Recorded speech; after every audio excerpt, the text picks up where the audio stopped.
사랑과 은혜가 충만하신 살아계신 우리 아버지 하나님, 우리를 죄와 영원한 지옥 형벌에서 구원해 주시고 또 잠깐 후에 주님 오시는 그날 저희들이 영광 가운데 주님을 영접할 수 있도록 또보다도 크신 소망 주심에 감사합니다.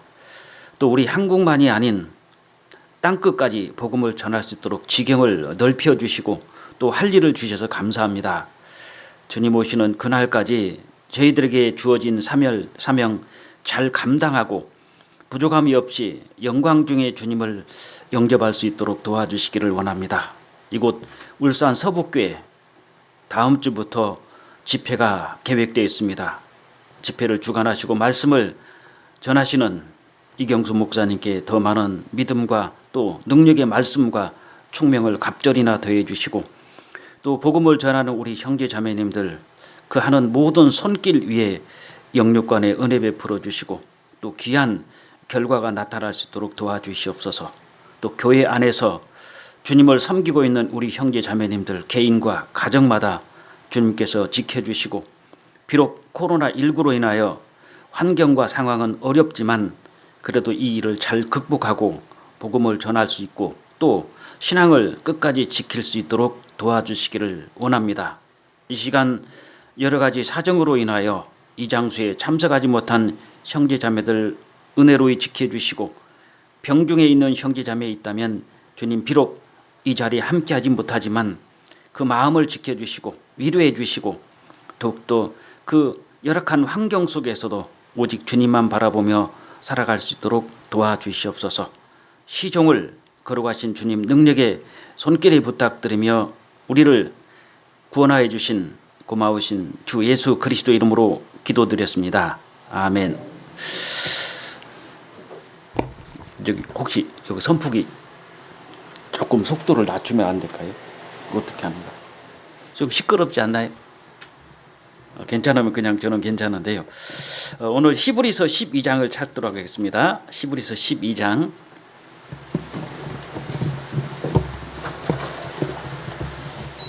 네, 됐습니다.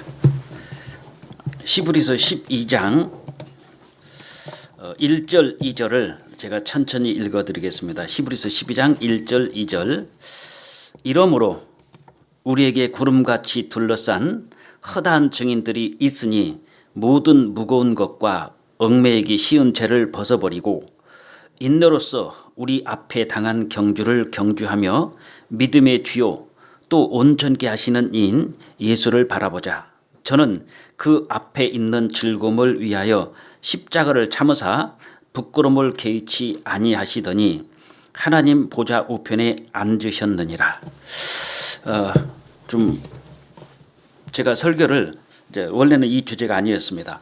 근데 어저께 와서 식사를 하다가 다음 주부터 전도 집회가 있다고 그래가지고 저녁에 좀 내용을 좀 바꿨습니다. 그래서 오늘 주제를 주를 보라라는 제목으로 좀 갑자기 좀 바꾸게 됐는데요. 신앙생활하는데 쉽지는 않을 겁니다. 우리가 작년 한 해 동안 굉장히 많은 어려움 속에서 신앙생활을 하셨는데 이 코로나가 언제 끝날지 끝날 것 같으면서 다시 또 델타 바이러스가 등장하면서 굉장히 확산 속도가 좀 심하게 진행되는 것 같습니다. 그래서 저도 가능하면 최대한 빨리 이 백신을 맞으려고 하니까요. 옛날에는 백신이 남아가지고요 수백 개씩 버렸답니다. 한 달 전만 해도 저희 간호사 한 분이 보건소에 근무하는데 보통 하루에 한 500명씩 예방 접종하기로 준비가 돼 있는데 가서 보면은 한 200개가 남는데요. 안 온다는 겁니다. 그것은 일단 오픈시키면 다 버려야 된답니다. 그렇게 막 한 200개씩 버리고 그랬대요. 그래가지고 보건소에서 왜 이렇게 관리를 잘못하냐고 굉장히 야단도 맞고 책망도 받았는데 지금은 아예 약 자체가 없습니다. 제가 어느 교회 전도 집회를 하러 갔는데 거기서 금요일날 갑자기 전화가 왔어요. 목사님 백신 맞았습니까?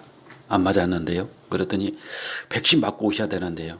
그래서 제가 그랬어요. 백신 안 맞았으니까 전도 집회 안 갈게요. 그랬더니 그건 아니고 거기는 전도인들이 다 맞았답니다. 나이가 어린데 전도사까지 다 맞았대요. 봤더니 전에 백신이 그렇게 남아 돌 때 미리 다 맞으신 거예요. 그래서 저도 주위에 있는 병원을 다 인터넷 들어가면은 예약하는 거 있지 않습니까? 주위에 병원을 5개 이상은 안 되더라고요. 다 연락을 다 해가지고 다 접수를 해놨어요. 그럼 띵동하고 뜹니다. 오늘 10명인데 9명 왔으니까 하나 남는다 그러면 띵동하고 떠요. 딱 들어가면 벌써 없어져요. 맞을 수가 없습니다. 그래서 아예 미리 예약을 해버렸어요. 그래서 8월 14일인가요? 그때 예약을 했는데 이제 너무 다 심각하게 가니까 많은 사람들이 이 백신을 이제 안 맞으면 안 되겠다 생각되는 것 같아요. 그래서 조심하는 것이 좋고 저희도 올 2월 달에 형제 자매들 중에서 확진자가 3명이 교회에 있었습니다. 근데 그분들이 교회를 오셨어요. 같이 오셔가지고 청소를 하고 청소 끝나고 난 다음에 또 그냥 갔으면 좋은데 모여가지고 또 초코파이를 드시면서 또 음료수를 마신 거예요. 그래가지고 이제 발칵 뒤집혔습니다. 보건소에 가서 CCTV를 일일이 보니까 다 드러났어요. 그래서 그때 청사로 오신 분들이 한 50명 되거든요. 전수검사 다 들어갔습니다. 그래서 이거 큰일 났다. 그래도 매스컴 타잖아요. 대구 중북계 확진자 10명 그럼 이제 또 난리 나는 겁니다. 그래서 그 50명 중에서 저는 뭐 거기 들어가 있지도 않았는데 안 받아도 되는데 형제 자매님들이 저를 쳐다봐요. 목사님도 받아야 되는 거 아니냐 그런 눈초리였어요. 그래서 저도 이제 같이 다 한 50명이 검사를 받았습니다. 근데 검사 받으니까요 그날 저녁에 잠이 안 와요. 괜히 막 열이 올라가는 것 같아요. 그래서 체온계 갖다 놓고 계속 재봤는데 온도는 안 올라가는데 느낌이 올라가는 것 같아요. 막 갑자기 목이 따끔따끔 거리는 것 같고 희한하대요. 그래서 그날 저녁에 거의 잠을 못 잤습니다. 이 검사 받으신 분들이 그리고 그 다음날 오전 9시에서 10시 사이에 결과가 나왔어요.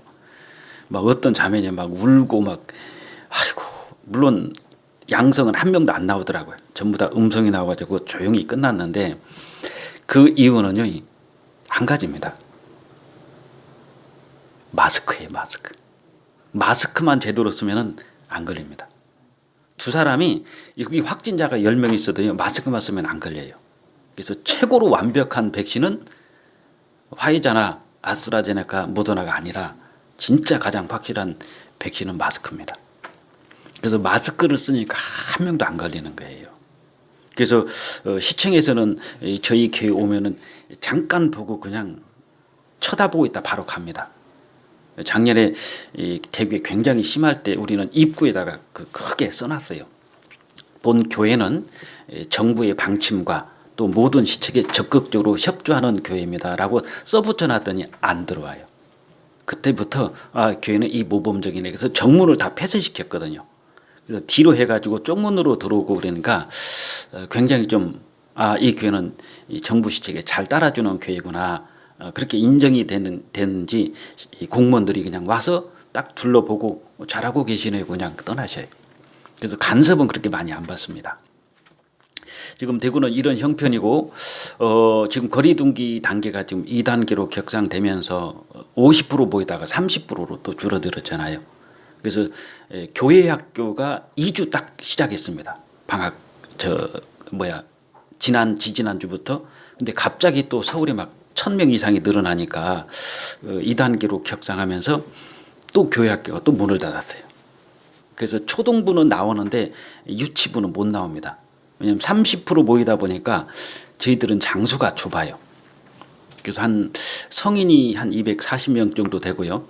애들까지 하면 한 250명이 되는데 모임 장소는 없습니다. 1층 식당, 2층 대강당 그리고 교재실이 없어요. 그러다 보니까 뒤에 조그마한 건물이 하나 있는데 거기는 그냥 일반 주택을 수리해가지고 교육관처럼 해서 장소가 없습니다. 장소가 없다 보니까 유치부는 또 이번 주부터 중단했어요. 상황이 어렵게 지금 돌아가고 있습니다. 자, 다음 주부터 우리가 전도 집회가 시작되는데요. 이 코로나를 자꾸 가지고 우리가 어떤 환경을 탓하면 안 될 것 같습니다. 환경을 탓할 게 아니라 열악한 환경이 우리에게 주어주신다는 것은 분명히 저는 하나님의 뜻이 있다고 생각돼요. 원래 내일부터 학예 수양회가 시작되는데 한 달 연장됐거든요. 8월 말로. 왜 그럴까? 물론 확진자가 많이 나와서 그런 것도지만 저는 좋게 생각합니다. 우리가 준비가 덜 됐다. 한 달 동안 준비 더 하거라. 아마 그런 뜻으로 받아들여집니다. 너희는 범사의 글을 인정하라. 그리하면 이 모든 것을 하나님께서 너희 길을 인도해 주신다고 하셨기 때문에 이런 것도 우리가 하나님께서 분명히 섭리하시는 과정이기 때문에 아우 코로나 때문에 안 돼라고 자꾸 환경을 탓하다 보면은 진짜 못해요. 그래서 성경의 이 내용을 잘 보면은 위기가 옵니다. 그 위기는 사실상 위기가 아닙니다. 기회예요, 기회. 우리에게 위기는 기회로 만들어야지 위기를 위기로 만들면은 위축돼 가지고 아무것도 못하는 거예요. 요한복음 8장에 가늠 중에 잡힌 여인이 정말 현장에서 잡혀가지고 예수님 앞에 왔잖아요. 그 바리새인 서기관 율법사들 이 사람들이 돌멩이를 들고 금방이라도 이 여자를 돌로 쳐 죽일 것처럼 씩씩거리고 있었고 그 여자에게는 최고의 위기가 왔잖아요. 그 상황 속에서 예수님 말 한마디에 의해서 이 여자는 돌 맞아 죽을 수도 있고 살아날 수도 있는 최고의 위기인데 그 위기는 그 여자에게 기회가 됐습니다. 누구를? 예수님을 만날 수 있는 기회가 된 거예요. 이것처럼 우리에게 어려운 환경이 오면은 그걸 환경을 탓하지 말고 이 위기는 우리에게는 기회다라고 생각하시면은 훨씬 하나님께서 역사하심이 큽니다. 그래서 저희도 이 코로나19 때문에 모이지 못하게 하니까요. 모이지 못하게 하니까 방법을 바꿨어요. 이제 교회로 초대를 하면은 사람들이 안 옵니다. 무슨 얘기요? 교회를 나오라고? 나한테 말씀 듣자고? 안 나와요. 그러니까 나오지 않으니까 어떻게 하면 찾아갈 수밖에 없잖아요. 예수님 당시에 사도시대 때도 예수님께서 둘씩 딱딱 한 팀을 묶어가지고 돌아다니면서 찾아가서 복음을 전하라고 그랬지 않습니까? 지금 우리가 딱 그런 시기 같아요. 초대하면은 안 나와요. 찾아가면은 거부 못합니다. 그래서 찾아가는 전도로 저희는 바꿨어요. 그래서 집에서 뭐 가까운 사람들 복음 전할 때는 집에다가 모셔다 놓고 집에서 말씀을 들어요. 그래서 말씀을 듣고 정리는 제가 가서 정리를 해드리는 겁니다. 그런 식으로 직접 한두 명 앉혀놓고 가정에서 말씀을 듣고 가정에서 아버지 어머니를 찾아가서 말씀을 전하다 보니까 훨씬 편하고 수월한 거예요. 구원을 못 받아도 일단 밭갈이가 됩니다. 그래서 환경을 탓하지 말고요. 집에서 말씀을 전할 수 있는 소중한 시간이 되기 때문에 찾아가는 전도로 바꾸지 않으면은 앞으로 이게 언제 끝날지 몰라요. 내년에 학예수양에 물론 할지 안 할지는 모르겠지만은 이 백신을 다 맞는다면은 가능할 수도 있겠죠. 그러나 이런 환경을 우리가 극복하는 방법은 하나님께서 다른 방법을 분명히 주시는 것이지 전도는 중단되지는 않지 않습니까? 그래서 온라인 같은 거 할 때는 직접 찾아가 가지고 같이 들어주는 게 굉장히 좋습니다. 저도 집회하는데 어떤 어머니가요, 자식들이 모시려고 그러니까 펄쩍 뛰는 거예요. 울면서 사정을 하는 겁니다. 울면서 제발 나한테 이런 거 하지 마라. 사정을 하면서 이 어머니가 자식들한테 울어요. 나 하나님 믿고 싶은 생각 없어. 그리고 나한테 더 이상 이렇게 힘들게 하지 마. 그러니까 자식들이 어떻게 하는지 아십니까? 목사님 안 되겠습니다. 제가 그랬어요. 이게 기회다고. 왜 포기하냐고. 그래서 집으로 직접 찾아갔어요. 찾아가가지고 어머니하고 일주일 동안 말씀을 들었습니다. 아직 구원은 아니에요. 근데 상담하기가 굉장히 쉽잖아요. 직접 안 듣겠다고 그렇게 울면서 사장하는 부모님을 그럼 저게 지금 어머니 진심이냐고. 마귀가 쓰는 인정 아니냐. 그럼 어머니가 저렇게 얘기하면은 어머니 마음 달래주려고 말씀 안 전하고 어머니 제대로 두셨다가 지옥 가게 만들 거냐고. 찾아가시라고. 그래서요, 아들하고 며느리가 찾아갔어요. 그냥 가서 어머니하고 같이 텔레비전 틀어놓고 듣는데 너무 다 잘 듣더래요. 만약에 안 갔더라면 이제 그분은 상담하기가 굉장히 쉽습니다. 왜? 말씀을 끝까지 다 들었으니까. 그래서 우리가 안 된다라기보다는 찾아가는 전도로 바꾸는 쪽이 굉장히 유익할 겁니다. 그렇게 좀 생각을 해보시고 오늘 주제를 주를 보라 이렇게 말씀을 좀 드려봤는데요. 정해봤는데 생각을 한번 해보세요. 구원 받기 전에 우리가 구원을 받고 나니까 알 수 있잖아요. 구원 받기 전에 주를 본다면은 창세 전에 천지 창조 이전에도 하나님도 계셨고 성자 예수님, 성령 하나님 다 삼일체 하나님이 계셨잖아요.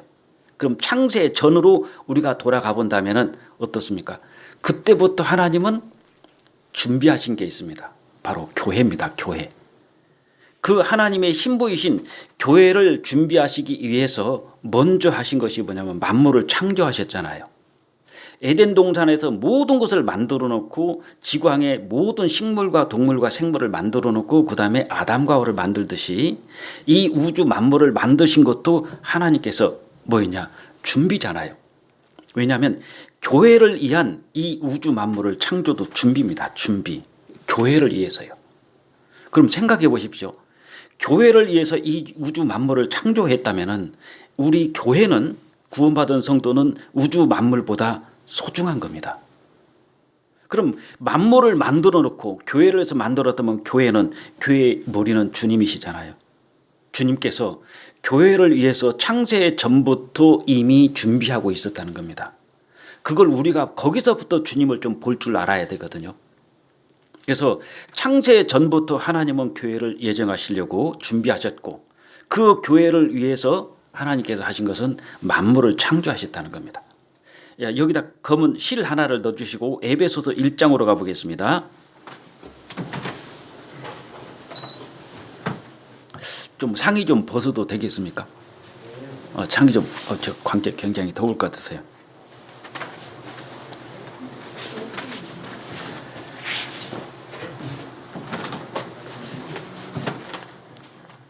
자, 에베소서 1장부터 보겠습니다. 에베소서 1장 22절 또 만물을 그 발 아래에 복종케 하시고 그를 만물 위의 교회의 머리로 주셨느니라.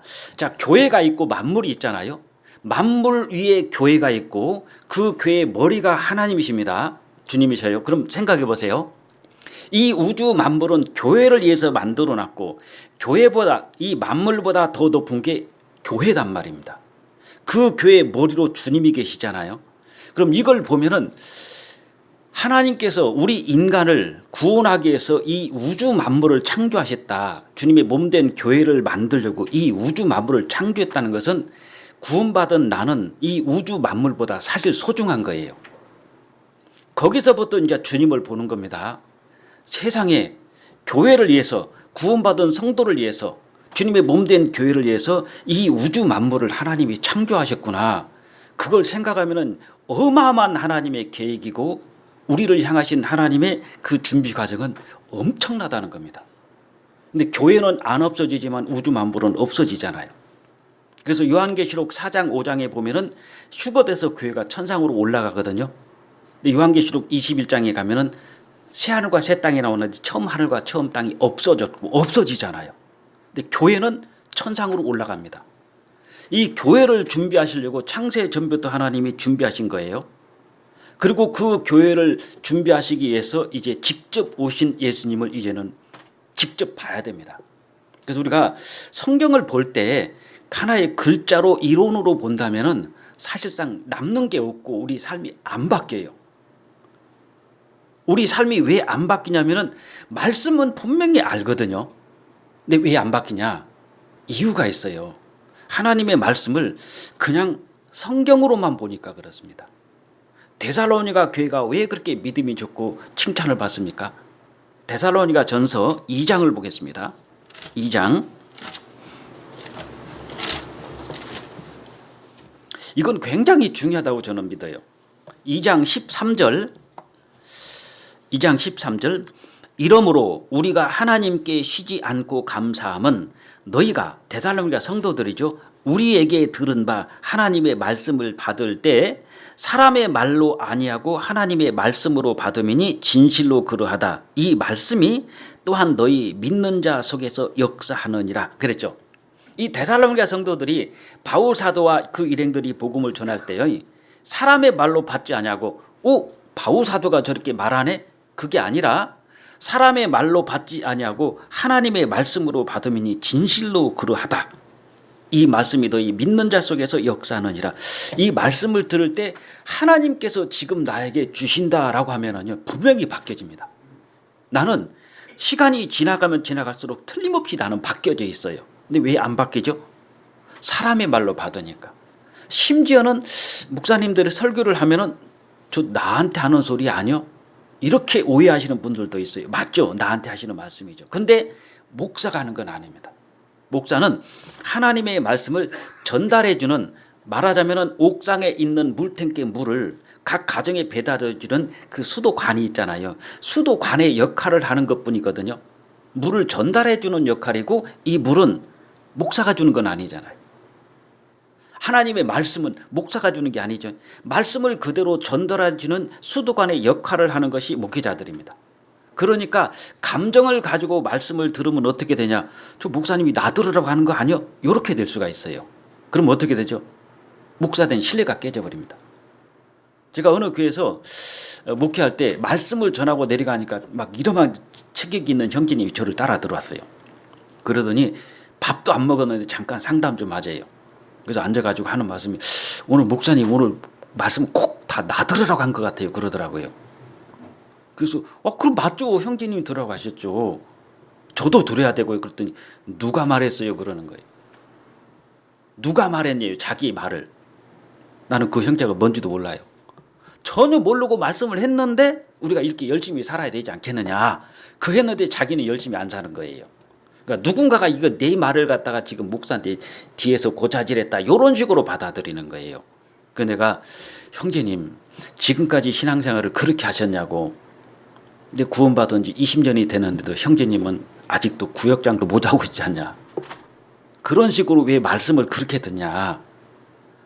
전도인은 하나님의 말씀을 전해주는 전달 수도관의 역할만 하는 것이고 이 말씀은 하나님의 말씀으로 받으면 아 내가 잘못 살았구나 하면 바뀌어집니다. 마찬가지로 우리가 주일날 설교를 들을 때 말씀을 들을 때 어떤 목사의 말이 아니잖아요. 대언해 주지 않습니까? 하나님의 말씀을 전달해 주잖아요. 데살로니가 교회가 그런 거예요. 그러니까 구원받은 지 얼마 안 된 분들은 하나님의 말씀으로 받으니까 차가닥 잘 바뀝니다. 근데 오래 되다 보면은 이것이 어떻게 되냐면 너무 다 익숙해져 가지고 하나님의 말씀이 아니라 잘못하면은 목사가 말하는 저렇게 말하네 그렇게 받아들여 줄 수가 있어요. 그럼 어떻게 되죠? 안 바뀝니다. 그때부터 나는 문제가 생기는 거예요. 그래서 오늘 주를 보라는 것이 저는 굉장히 중요하기 때문에 좀 바꿨어요. 갑자기요. 그래서 먼저 예수님이 교회를 예비하시고 교회를 준비하시기 위해서 예수님이 오셨다면은 이제 예수님을 보셔야 되잖아요. 어떻게? 사도행전 9장입니다.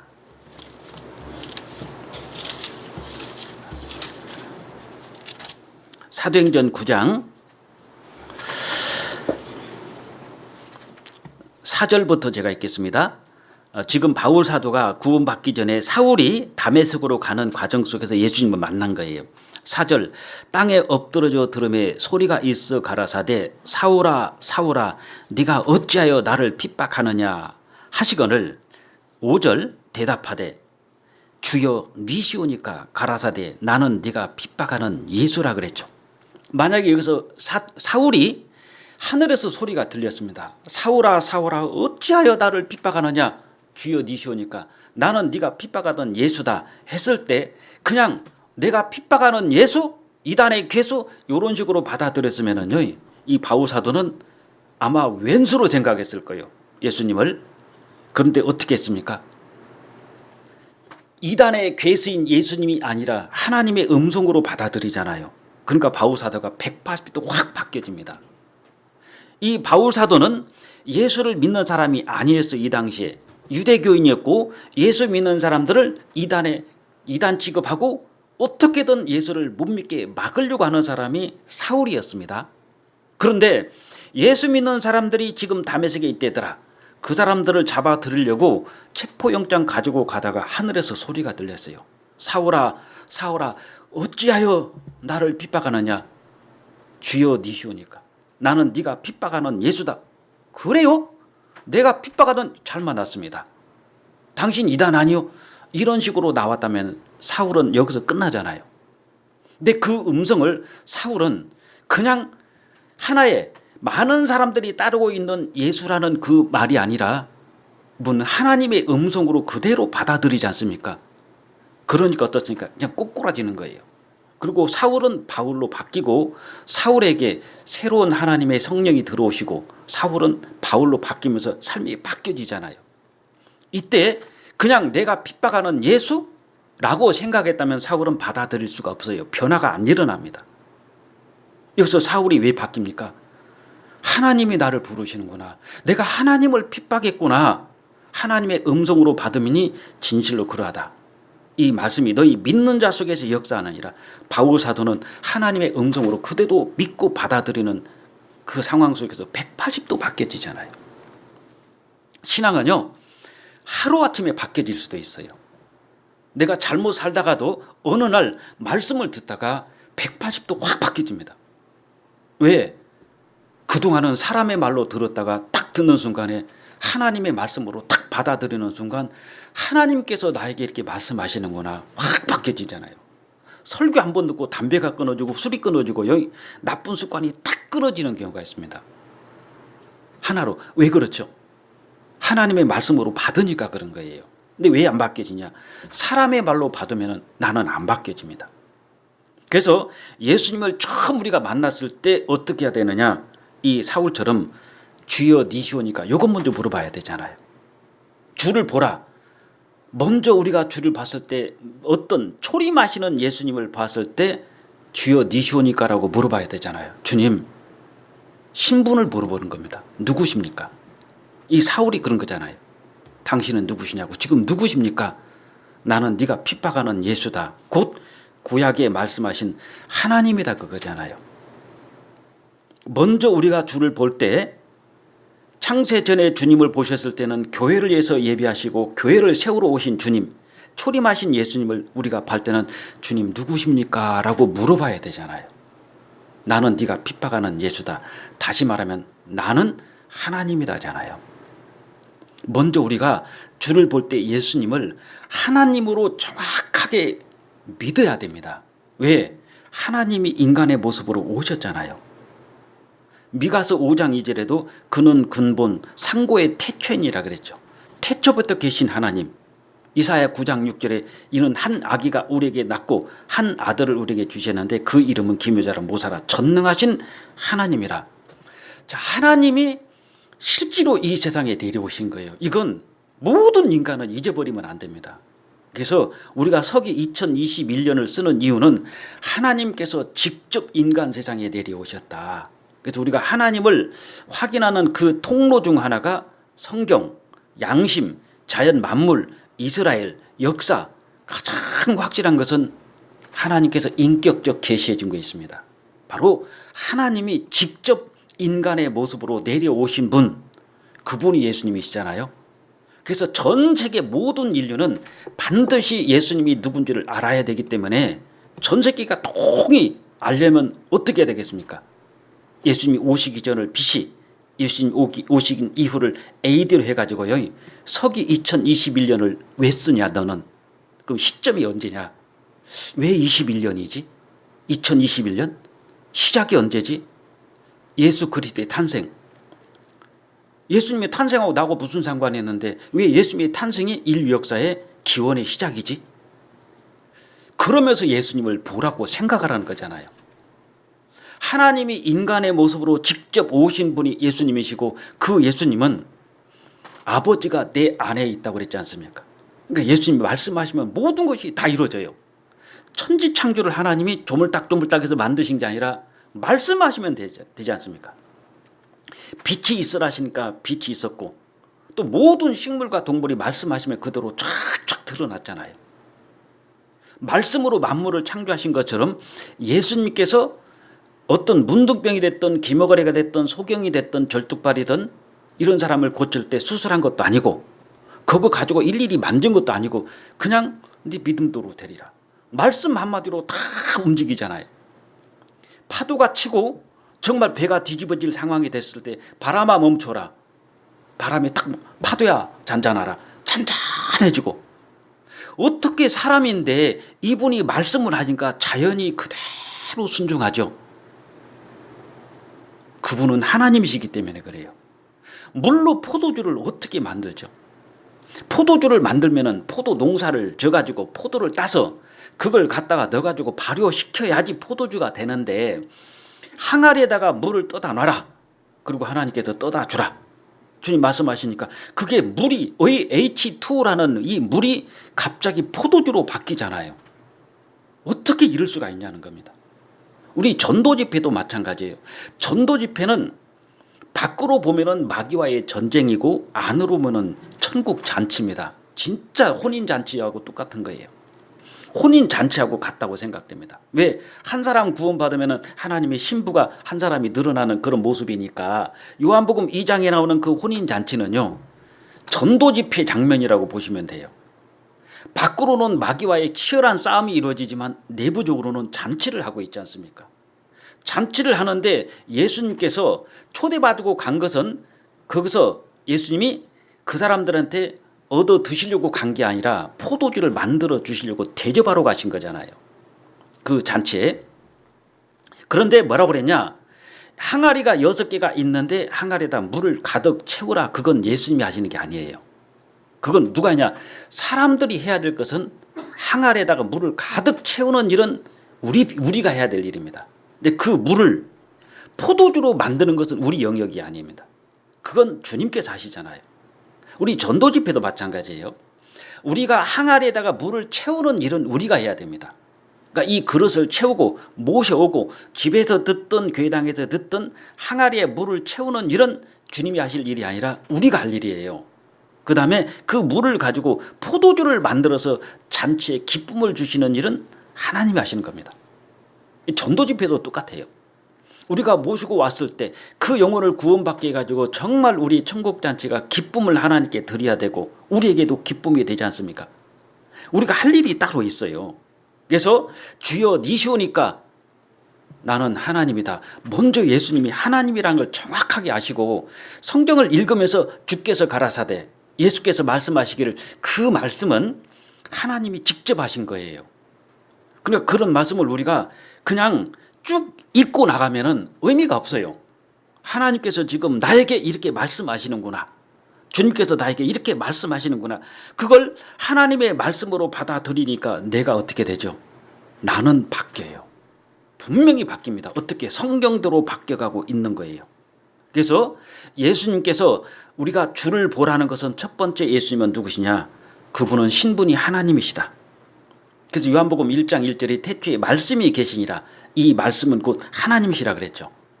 말씀이 육신이 되어 오신 분이 예수님이십니다. 요한복음 1장 12절에 말씀이 육신이 되어 우리 가운데 거하심에 우리는 하나님 본 적이 없어요. 근데 봤어요. 말씀이 육신이 되어 오신 예수님을 봤잖아요. 바로 그분이 하나님이 인간의 모습으로 직접 오신 거지 않습니까? 만약에 하나님이 말씀이 육신이 돼서 이 세상에 오시지 않았다면 우리는 하나님의 은혜와 진리를 확인할 길이 없어요. 본 적이 없거든요. 그런데 말씀이신 하나님이 육신이 되어 오셔가지고 우리를 구원해 주시는 그 모든 과정을 통해서 하나님께서 이렇게 우리를 사랑하시는구나. 그걸 십자가를 통해서 봤지 않습니까? 근데 말씀이 육신이 되어 오셨잖아요. 그러면 말씀이 육신이 되어 이 세상에 오시려면 천국을 다 버려야 됩니다. 하나님의 영광의 자리를 다 버려야 돼요. 그리고 이 죄 많은 이 세상으로 내려와야 돼요. 누가 그런 일을 하겠냐는 겁니다. 왜 내려오냐? 사랑하기 때문에 그래요. 화장실이 있는데 옛날 그 밑에 대변이 있는 그런 화장실이 있지 않습니까?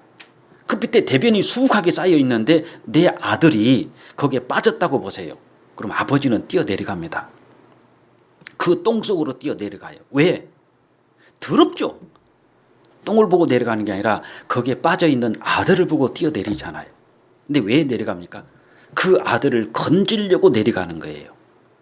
하나님이 보실 때 이 세상은 어떻습니까? 하물며 벌레인 사람 구더기인 인생이랴. 이 세상의 인생이 구더기같이 보신다면 이 세상은 화장실이잖아요. 똥통의 화장실. 그 안에 구더기 같은 인생들을 건지게 해서 하늘 영광을 버리고 내려오셨단 말입니다. 말씀이 육신이 되어 내려오셨잖아요. 왜? 우리를 건져서 천국으로 올리시려고. 아버지가 그 화장실 쪽으로 왜 텀벙 뛰어내려가냐? 거기에 빠져서 울고 있는 아들을 건져 올리려고. 마찬가지입니다.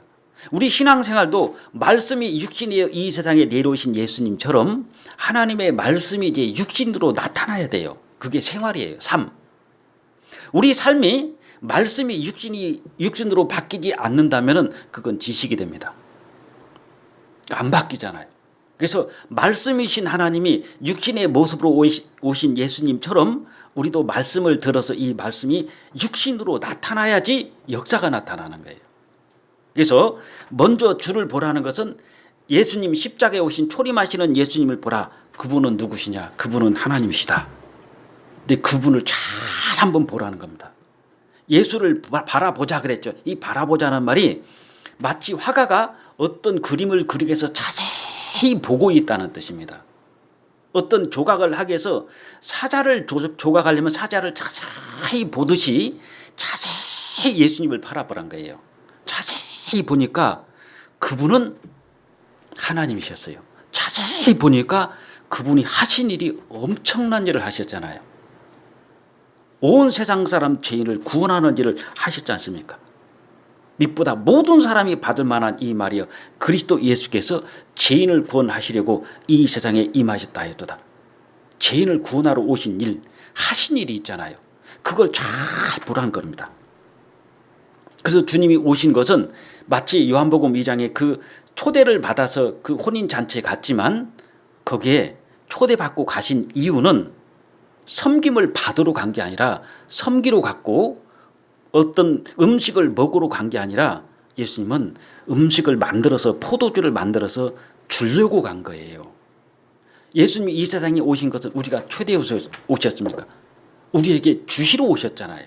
주시러 오신 예수님을 우리가 정확하게 주님께서는 우리를 위해서 오셨는데 무엇을 주시러 오셨냐면은 영원한 생명을 주러 오셨거든요. 섬김 받으러 온 게 아니란 말입니다. 마가복음 10장 45절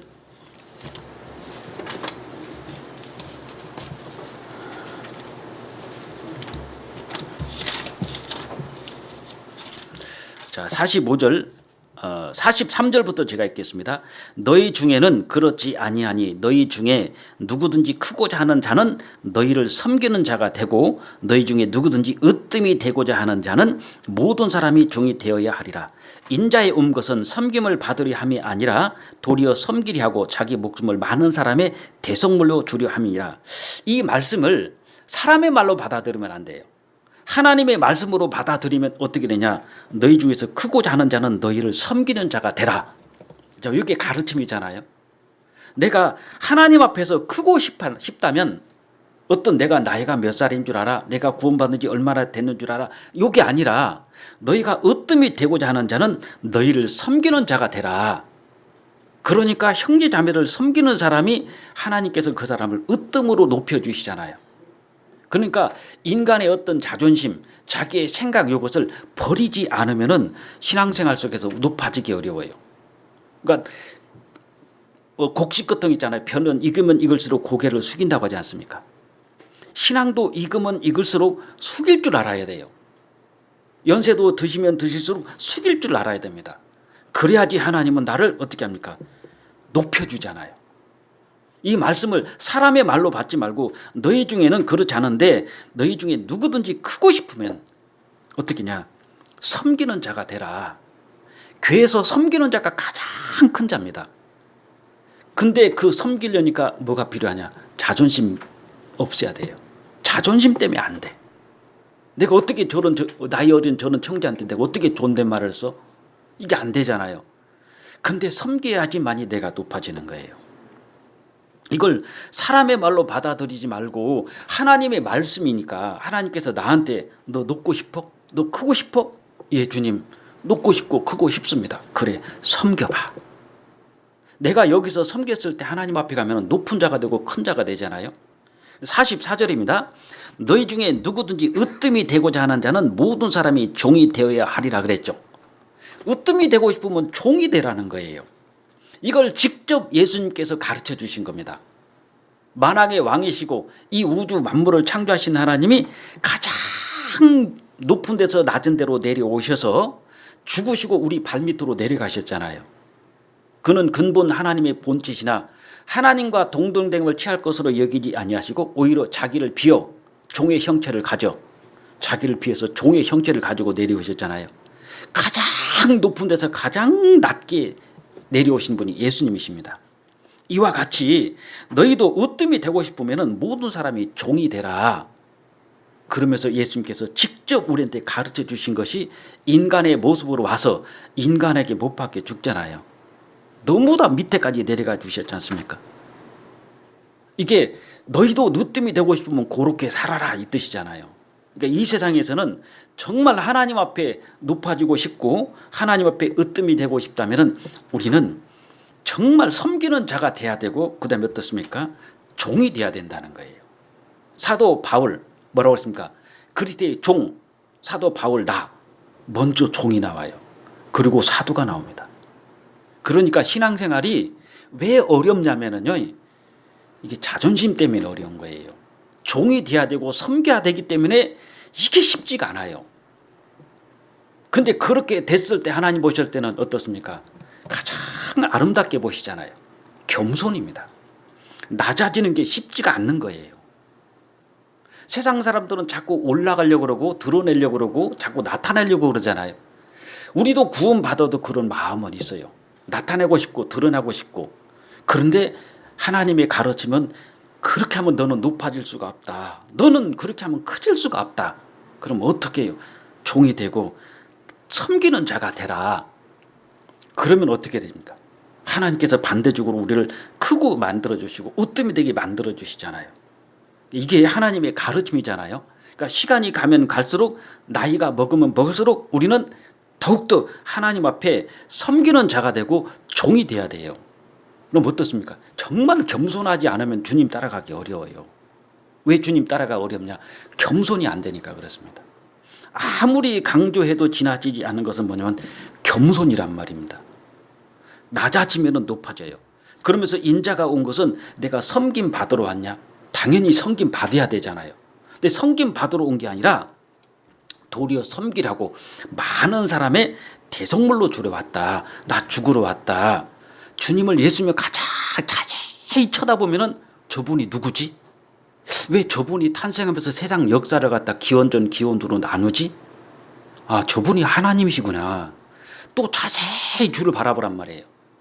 마치 화가가 어떤 모델을 배경으로 해가지고 그림을 그릴 때 자세히 보는 것처럼 아, 저분이 하신 일이 십자가에서 죽으신 저 일이 엄청난 일을 하셨구나. 보라, 세상 죄를 지고 가는 하나님의 어린 양이로다. 세상 사람들을 구원하는 일을 하셨구나. 이것이 보이잖아요. 그래서 먼저 우리가 예수님을 볼 때는 주여 니시오니까 그겁니다. 주님 당신은 누구십니까? 이게 초림의 주를 바라보는 거예요. 그럼 주님을 딱 바라보면 그분은 하나님이시고 그분은 나를 위해서 대신 죽어주셨으니까 무엇을 깨닫느냐? 가장 큰 사랑을 깨닫지 않습니까? 그래서 찬송가 404장 보면 하늘을 두루마리 삼고 바다를 먹물 삼고 그 하나님의 크신 사랑을 다 기록할 수 없다 그랬어요. 그러니까 우리가 지금은 잘 모르지만 하나님 앞에 가면은 하나님의 사랑이 이렇게 컸구나. 하나님께서 나를 위해서 예배하신 것이 이렇게 엄청났구나. 그걸 드디어 알 수 있잖아요. 초림하시는 예수님을 쳐다보면 근본 하나님이시고 우리를 구원해 주신 하나님의 사랑을 깨닫게 되는 겁니다. 그런데 주님의 사랑을 깨달은데 이제 두 종류로 나눠져요. 두 종류로. 주님을 사랑하는 사람이 있고 세상을 사랑하는 사람이 있어요. 물론 여기 오신 분들은 구원받은 사람이기 때문에 세상 사람은 좀 뒤로 미루고 구원받은 사람 중에서 두 종류가 있잖아요. 주님을 사랑하고 가까이 가는 사람이 있고 구원을 받았는데 세상을 사랑하는 사람이 있단 말이에요. 그럼 어떻게 되냐? 주님을 사랑하는 사람은 어떻게 되냐? 세상을 떠나게 돼 있어요. 세상을 떠나고 주님을 가까이 가잖아요. 성령 충만해집니다. 성령 충만해지면 어떻게 되죠? 이제 나를 통해서 정말 빛이 드러날 수밖에 없습니다. 거꾸로 생각해 보세요. 주님을 사랑하지 않으면 이제 세상을 살아갈 수밖에 없어요. 세상을 사랑하면 어떻게 되느냐? 이제 주님을 떠날 수밖에 없습니다. 주님을 떠나면 어떻게 되죠? 바로 이어지는 것은 촛대가 옮겨집니다. 촛대가 옮겨지면 어떻게 되죠? 하나님의 역사는 거기서 끝나잖아요. 그 사람이 대마란 말이에요. 그래서 주를 보라 그 중에서요. 초림하시는 예수님을 쳐다보면 그분은 우리의 구세주시고 그 구세주인 예수님을 가만히 쳐다보면 사랑이 보인다는 거예요. 큰 사랑. 그 사랑을 깨달은 우리가 주님을 사랑할 것이냐 세상을 사랑할 것이냐. 주님을 사랑하게 된다면 세상을 떠날 것이고 또 세상을 사랑하게 되면 주님을 떠날 것이다. 네가 주님을 사랑하고 세상을 떠나면 하나님은 너를 통해서 성령 충만하게 해주시고 너를 통해서 성령의 불길이 타오를 것이다. 거기서 결과적으로 나오는 것이 복음이 전해지는 성령의 9가지 열매가 맺혀집니다. 반면에 거꾸로 생각해 보세요. 주님을 사랑하지 않고 세상을 사랑하면 분명히 주님을 떠나요. 교제를 떠납니다. 떠나면 어떻게 되죠? 촛대가 옮겨져요. 그래서 요한계시록 2장 한번 보겠습니다. 요한계시록 2장. 에베소 교회가 굉장히 잘했어요. 에베소 교회 2장 2절. 내가 주님께서 네 행위와 에베소 교회 행위와 수고와 내 인내를 알고 또 악한 자들을 용납지 아니한 것과 자칭 사도라 하되 아닌 자들을 시험하여 그 거짓된 것을 네가 드러낸 것과 또 네가 참고 내 이름을 위하여 견디고 게으르지 아니한 것을 아노라. 다 알죠. 근데 책망을 했어요. 책망이 뭐냐면 4절. 그러나 너를 책망할 것이 있나니 너희 처음 사랑을 버렸느니라 그랬죠. 처음 사랑을 버렸다는 거예요. 그럼 어떻게 되냐? 5절입니다. 그러므로 어디서 떨어진 것을 생각하고 회개하여 처음 행위를 가지라. 만일 그리하지 아니하고 회개치 아니하면 내가 네게 임하여 네 촛대를 그 자리에서 옮기리라. 이게 굉장히 무서운 말씀입니다. 이거 하나님 말씀이잖아요. 자, 사랑이 식어지니까 어떻게 되죠? 사랑이 식어진다는 것은 세상을 사랑하는 거예요. 주님에 대한 사랑이 식어지는 것은 세상을 사랑하기 때문에 그렇습니다. 그러니까 성경을 읽으면서요. 딱 2가지밖에 없구나. 그걸 알았어요. 첫째는 하나님이 창세기 1장에 빛과 어둠을 만드셨잖아요. 2가지입니다. 그리고 둘째 날에 가면 궁창 위의 물과 궁창 아래 물. 셋째 날에 가니까 바다와 육지. 그리고 그 바다와 육지 안에 그 육지에 식물과 동물들이 나오는데 식물도 암술과 수술이 있어요. 동물도 보니까 암컷과 수컷이에요. 2종류로 돼 있는 겁니다. 사람도 전 세계 인구가 지금 막 78억 정도 되는데 딱 보면 하나님 앞에 2종류밖에 없어요. 남자 아니면 여자예요. 항상 2종류로 돼 있어요. 그러니까 모든 선택의 폭이 굉장히 쉬운 겁니다. 10개 중에 하나 잡아라. 그럼 못 하잖아요. 3개 중에 하나다. 이것도 어렵잖아요. 둘 중에 하나입니다. 그래서 하나님께서 우리 인간 앞에 인생에게 주어진 것은 굉장히 복잡한 것 같지만 사실은 둘 중 하나예요. 세상에 아무리 책이 많아도요. 하나님 앞에는 딱 2종류밖에 없습니다. 저자에 의해서 나누면은 하나님이 저자인 성경책과 인간의 머릿속에 나온 세상의 책 2종류밖에는 없어요. 다만 내가 어느 책을 지금 배우고 있고 어느 책을 연구하고 어느 책을 따라가느냐에 따라서 내 삶, 운명, 방향이 바뀌어지죠. 성경이냐 세상의 책이냐. 둘밖에 없어요. 둘 중 하나예요. 세상에 아무리 나라가 많아도요. 사실상 딱 보면 2나라입니다. 하나님의 나라인 교회와 마귀의 나라인 세상 2나라밖에 없어요. 또 하나님 앞에서 사람들이 믿는 신이 굉장히 많잖아요. 일본은 800만 가지, 인도는 3억 3천만 가지. 근데 하나님 앞에는 2가지밖에 없어요. 신이. 사람이 만든 신이 하나 있어요. 이게 종교입니다. 사람이 만든 신이 있고 또 하나는 신은 사람을 만든 신이 있어요. 똑같은 신인데 우리가 볼 때는요. 사람이 만든 신은 종교입니다. 요게 3억 3천만 가지도 되고 5억 가지도 될 수 있어요. 사람이 만든 신. 또 하나는 신은 뭐냐면 사람을 만든 신이 있어요. 이분이 창조주입니다. 아무리 세상에 신이 많아도 사람을 만드신 하나님과 사람이 만든 종교 딱 하나님과 다른 신 2가지밖에 없잖아요. 선택의 폭이 아주 좁아요. 그래서 주를 보지 않으면 딱 두 가지입니다. 세상을 보게 돼 있어요. 그러니까 내가 지금 주님을 보고 가느냐 세상을 보고 가느냐 둘 중 하나예요. 근데 성경 말씀은 주를 보라. 그럼 세상이 멀어집니다. 주님 뒤에는 세상이 있어요. 세상으로 내가 딱 돌아가는 순간 내 뒤에는 주님이 계시잖아요. 그래서 주를 보라는 것은 세상도 있기 때문에 네가 세상을 쳐다보고 세상을 사랑하고 세상으로 간다면 네 등은 나로 향할 것이다. 네가 만약에 주님을 쳐다보고 주님을 믿고 주님을 의지하고 주님을 따라간다면 네 등에는 세상이 있을 것이다. 그럼 어떻게 할 거냐는 거예요. 주님을 보고 따라갈 것이냐 세상을 보고 주님을 등지고 갈 것이냐에 따라서 완전히 바뀌어지는 겁니다. 바로 주님을 보고 주님을 따라서 주님의 그 인도하심을 따라 가는 사람들이 사도들이었고요. 제자들이었어요. 그리고 우리 선진들이 다 주님을 바라보고 따라갔습니다. 그분들은 성령 충만했어요. 그리고 하나님께서 그분들을 통해서 역사하셨습니다. 반면에 주를 보고 가야 되는데 등을 딱 돌렸어요. 세상을 쳐다본 겁니다. 세상을 사랑했어요. 어떻게 되죠? 주님은 내 등 뒤에 있는 거예요. 그 사람이 데마예요. 골로새서 한번 보겠습니다. 골로새서 4장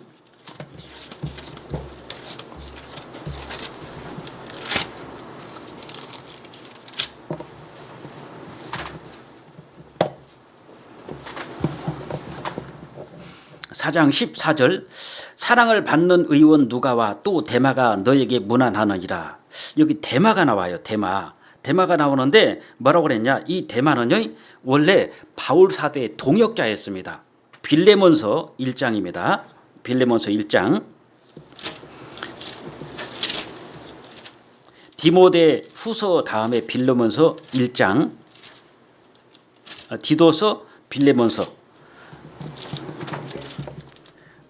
1장 23절 352페이지 그리스도 예수 안에서 1장 23절 빌레몬서 그리스도 예수 안에서 나와 함께 갇힌 자 에바브라와 또한 나의 동역자 마가 아리스다고 데마가 나오죠. 데마 누가가 문안하느니라. 원래는 데마는 바울 사도의 동역자였단 말입니다. 근데 어떻게 됐죠? 데마는 이 세상을 사랑하여 다시 말하면 주님을 보고 가야 될 데마가 세상을 쳐다보고 갔어요. 주님을 사랑해야 될 데마가 이 세상을 사랑한 겁니다. 어떻게 되죠? 둘 중 하나예요. 지금 우리 신앙생활도 마찬가지입니다. 나는 지금 주님을 사랑하고 주님을 보고 가느냐 아니면 세상을 사랑하고 세상을 보고 가느냐 둘 중 하나예요. 주님을 보고 주님을 사랑하고 주님을 따라가는 사람이면 바울 사도, 신라, 디모데, 빌립, 스데반 이런 사람들이잖아요. 근데 주님을 보고 사랑하고 따라가는 게 아니라 주님을 등 뒤니까 이 세상을 사랑하게 되죠. 이 세상을 사랑해서 나를 버리고 대사람으로 간 사람이 데마란 말입니다. 그럼 데마는 어떻게 되죠? 촛대가 옮겨진 거예요. 이 에베소 교회를 하나님께서 요한계시록 2장에서 막 칭찬하셨는데 너에게 책망할 것이 하나 있는데 처음 사랑을 버렸느니라. 처음 사랑을 버렸다는 것은 내가 네게 임하여 촛대를 옮기리라 그랬죠. 데마는 주님을 보지 않았습니다. 세상을 쳐다봤어요. 주님을 사랑하지 않았어요. 세상을 사랑했습니다. 그래서 하나님께서 데마에게 내놔. 촛대를 뺏어버렸잖아요. 옮겨버렸죠. 그러면 데마는 어떻습니까? 촛대 없는 데마, 불 꺼진 데마예요. 데마를 통해서는 그 다음부터는 한마디도 언급이 안 됩니다. 만약에 내가 구원받은 건 확실한데 하나님께서 나에게 촛대를 옮긴다는 것은 구원이 취소된다 그런 뜻이 아니에요. 성령의 역사가 중단됩니다. 나를 통해서 성령의 역사가 중단되는 거예요. 그게 누구냐? 사랑이 첫 사랑을 버렸다 그랬어요. 사랑이 식어진 겁니다. 다시 말씀드리면 우리 신앙생활을 하다가 교제 가기가 싫어요. 말씀 듣기가 싫고 말씀 보기가 싫고 형제 자매가 점점 미워져요. 이게 징조예요. 무슨 징조냐? 촛대 옮겨질 징조입니다. 그러니까 조심해야 돼요. 갑자기 형제 자매가 미워, 교회 가기가 싫어, 교제가 싫어. 그건 뭡니까? 교회는 주님의 몸이잖아요. 주님이 싫다는 소리예요. 다시 말하면 주님이 싫어지면 어떻게 되죠? 사랑이 식어진 겁니다. 이게 무슨 신호예요? 촛대 옮긴다는 신호예요. 정신 바짝 차려야 됩니다. 내가 갑자기 교회 나가기가 싫다. 갑자기 교제 가기가 싫다. 갑자기 기도가 안 되고 갑자기 말씀 보기가 싫어진다. 내가 사랑이 식어지고 있다는 뜻입니다. 점점 식어지고 있다는 그 뜻은 에베소 교회를 생각하시면 돼요. 네가 다 잘했는데 첫사랑을 버렸느니라. 그럼 어떻게 되죠? 촛대가 옮겨져요. 그리고 우리한테 하나님 하시는 말씀이 그거잖아요. 대마를 봐라.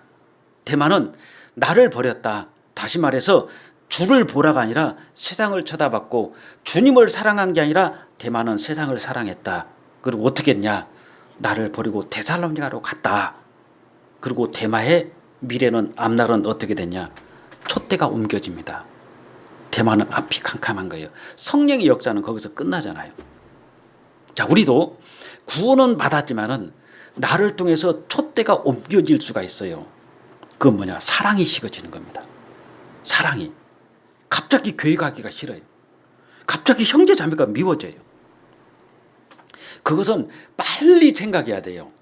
왜 잘못하면은 이러다가 촛대 옮겨져. 그럼 나를 통해서 역사가 끝나잖아요. 그만큼 주를 바라보는 것이 중요한 겁니다. 주님을 쳐다보지 않으면 틀림없이 세상을 쳐다보는 거예요. 왜? 둘 중 하나예요. 세상 아니면 주님입니다. 교회 아니면 세상이단 말이에요. 그래서 주를 보라. 그것은 정말 구원해 주신 예수님을 쳐다봄과 동시에 주님을 내가 보고 있다는 것은 주님을 사랑하고 교회를 사랑해야 되는데 그렇지 않고 내가 주님께 등을 돌리고 세상을 향해 있고 세상을 사랑한다면은 잘못하거든 하나님께서 촛대 옮기시겠다. 그거 생각하면 소름 끼치잖아요. 촛대 옮기면 다시 말하면 쓸모없다는 겁니다. 그래서 촛대가 옮겨지고 교제를 떠난 사람이 의외로 많아요. 지금 코로나 기간이 지금 이 장면이에요. 코로나가 오면서 교제를 떠나는 사람이 의외로 많습니다.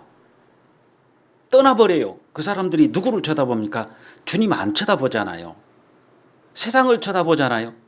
주님 사랑하지 않잖아요. 세상을 사랑하잖아요. 그러니까 교제 안 나오고 떠나버리는 거예요. 연락도 없어요. 전화하면 안 받아요. 어떻게 됐죠? 대마가 된 거예요. 그래서 마지막에 주를 보라. 우리를 구원해 주신 그 온전하신 주님을 다시 히브리서 12장을 보겠습니다. 12장 2절에 믿음의 주요 또 온전케 하시는 이인 예수를 바라보자. 예수님을 바라보라는 거예요. 지금 우리 코로나 시대 때 자칫 잘못하면 대마처럼 세상을 쳐다볼 수 있고요. 주님과 교회를 사랑하기보다는 세상을 사랑할 수가 있단 말입니다. 그럼 어떻게 되죠?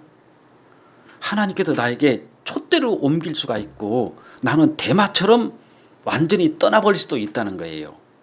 그래서 코로나 상황이 주어질수록 이런 때일수록 더욱더 우리는 주님을 쳐다봐야 돼요. 세상을 보면 안 됩니다. 대마가 하루아침에 딱 그렇게 된 게 아닐 거예요. 분명히 서서히 대마 안에는 뭐가 들어왔냐? 세상을 사랑하게 됐을 겁니다. 왜?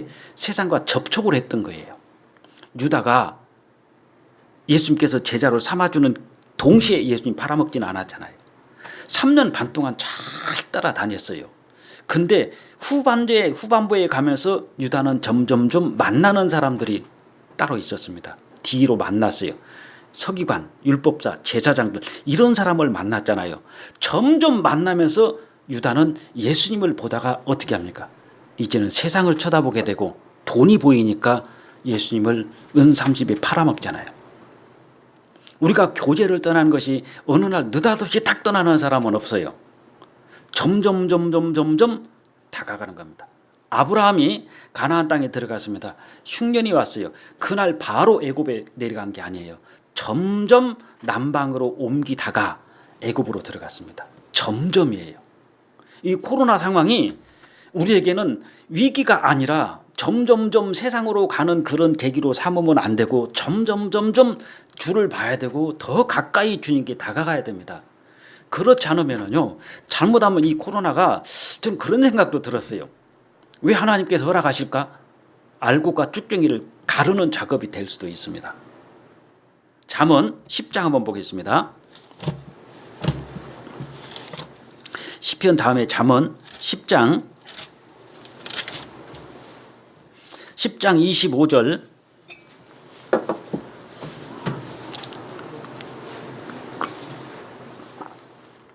잠언 10장 25절 회리 바람이 지나가면 해오리 바람이 지나가면 악인은 없어져도 의인은 영원한 기초 같으니라 그랬죠.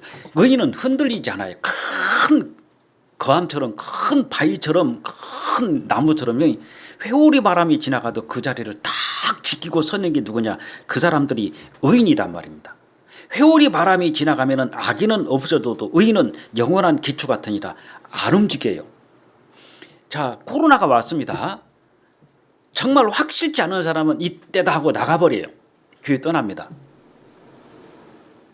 반면에 확실히 구원받은 사람은 더 영원한 기초처럼 딱 서 있는 거예요. 그러니까 이 코로나를 통해서 하나님께서 알곡과 쭉정이를 가르는 작업이 될 수도 있어요. 제가 어느 교회를 가봤어요. 구원 아닌 사람 다 떨어져 나갑니다. 그 교회에 확진이 왔었어요. 정말 힘들었어요. 그 목사님이 그러더라고. 정말 그 코로나가 확진이 와가지고 진짜 어려웠는데 제일 힘든 것은 외부에서 저 교회가 아마 이 코로나 퍼뜨렸다 이것은 다 감당할 수 있겠대요. 그건 하나도 무섭지 않았대요. 우리 교회를 핍박하고 비난하고 저 교회가 코로나를 퍼뜨렸다 이 교회를 우리 군에서 쫓아내자. 심지어는 그 군에 있는 그 홈페이지가 있는데 거기를 한번 들어가 봤답니다. 가봤더니 저 교인들을 불태워버리자 그랬대요. 그 정도로 심하게 나온 겁니다. 저 교회 다니는 사람 다 불태워버리자고 막 이런 식으로 나왔는데 그건 하나도 무섭지 않았대요. 제일 이 목사님이 힘들었던 건 하나였습니다. 그게 아니라요, 내부적으로 형제 자매님들이 나눠지는 거예요. 내부적인 문제가 정말 힘들었대요. 서로 이제 불신이 되는 거예요. 혹시 저 형제가 코로나 아니야? 저 형제 때문에 내가 손해보는 거 아니야? 이런 내용. 또는 왜 우리는 이렇게 우리 교회가 이렇게 코로나를 이거 당해가지고 이렇게 이런 핍박을 받아야 되나? 우리가 그럼 잘 살면 뭐해? 막 이런 생각도 하고요. 뭐 앞으로 잘 살면 뭐해? 이렇게 우리가 진짜 힘든데 이런 생각도 하고요. 우리 지금 징계받는 거예요. 우리 지금 고난인 거예요. 막 별 생각을 다 하는 거예요. 그러는데 그 내부적으로 형제 자매들끼리 이게 나누어지는 겁니다. 우리 이게 징계받는 거예요. 고난받는 거예요. 저 형제 때문에 누구 때문에 그럼 우리 교회에 코로나 퍼뜨린 사람이 누구요? 막 이게 찾으려고 그러고 내부적인 문제가 정말 힘들었대요. 근데 시간이 지나가니까요 구원받은 사람은 딱 붙어 있는 거예요. 근데 아닌 사람들은 다 떨어져 나가는 겁니다. 회오리 바람은 교회에 불어요. 그 회오리 바람을 왜 하나님은 허락하시느냐? 우리가 구원 안 받은 사람 쫓아낼 수는 없지 않습니까? 아우 저 자매님이 구원 아닌 것 같은데요.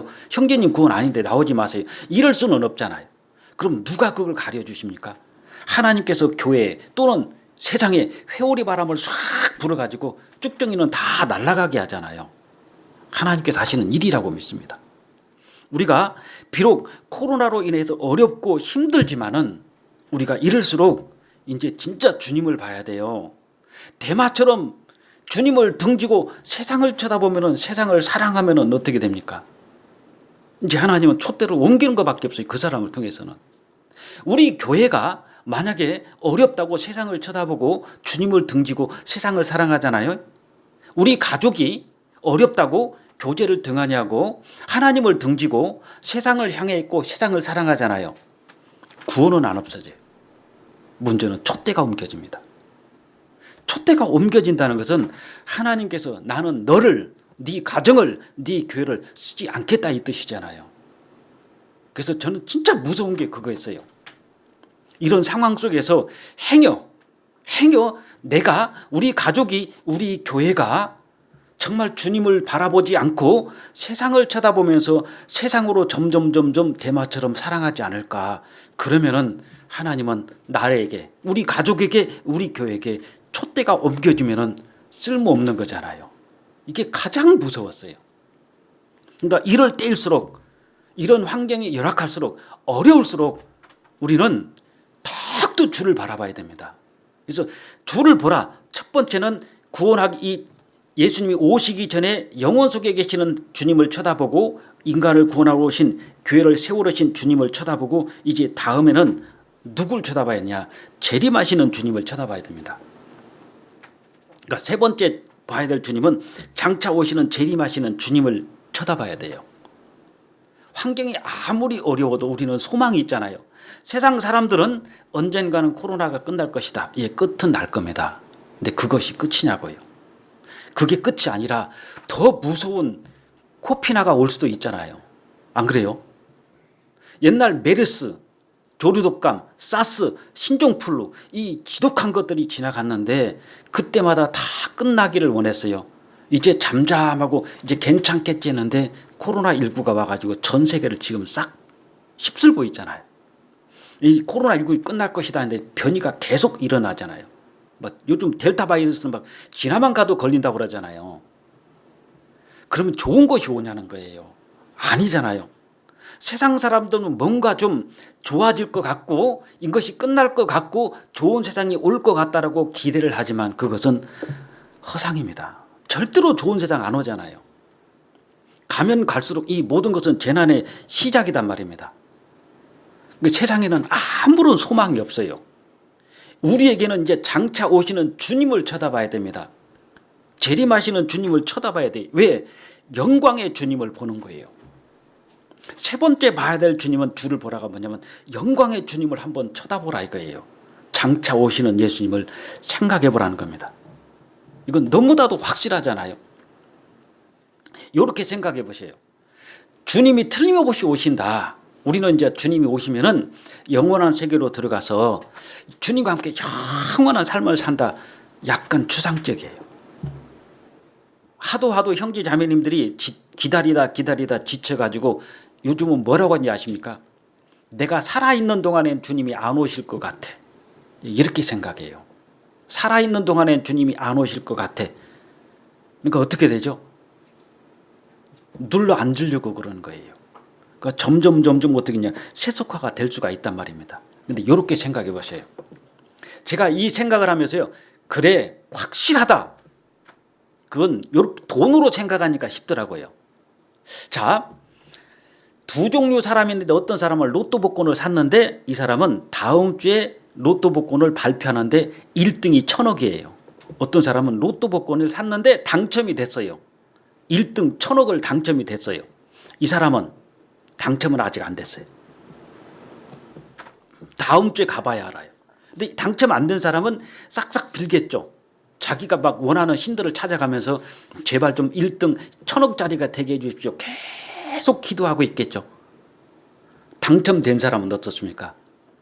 지금은 내가 쓰러져가는 초가집 밑에서 초가집에서 살고 있지만 아니면 저 지하 단칸방에서 월세방에서 전세방에서 진짜 한 칸짜리 방에서 살고 있지만 한 달 후에 지금 내 통장에는 빈 통장이지만 한 달 후에 로또가 당첨이 됐기 때문에 한 달 후에 1,000억이 내 통장에 들어온다.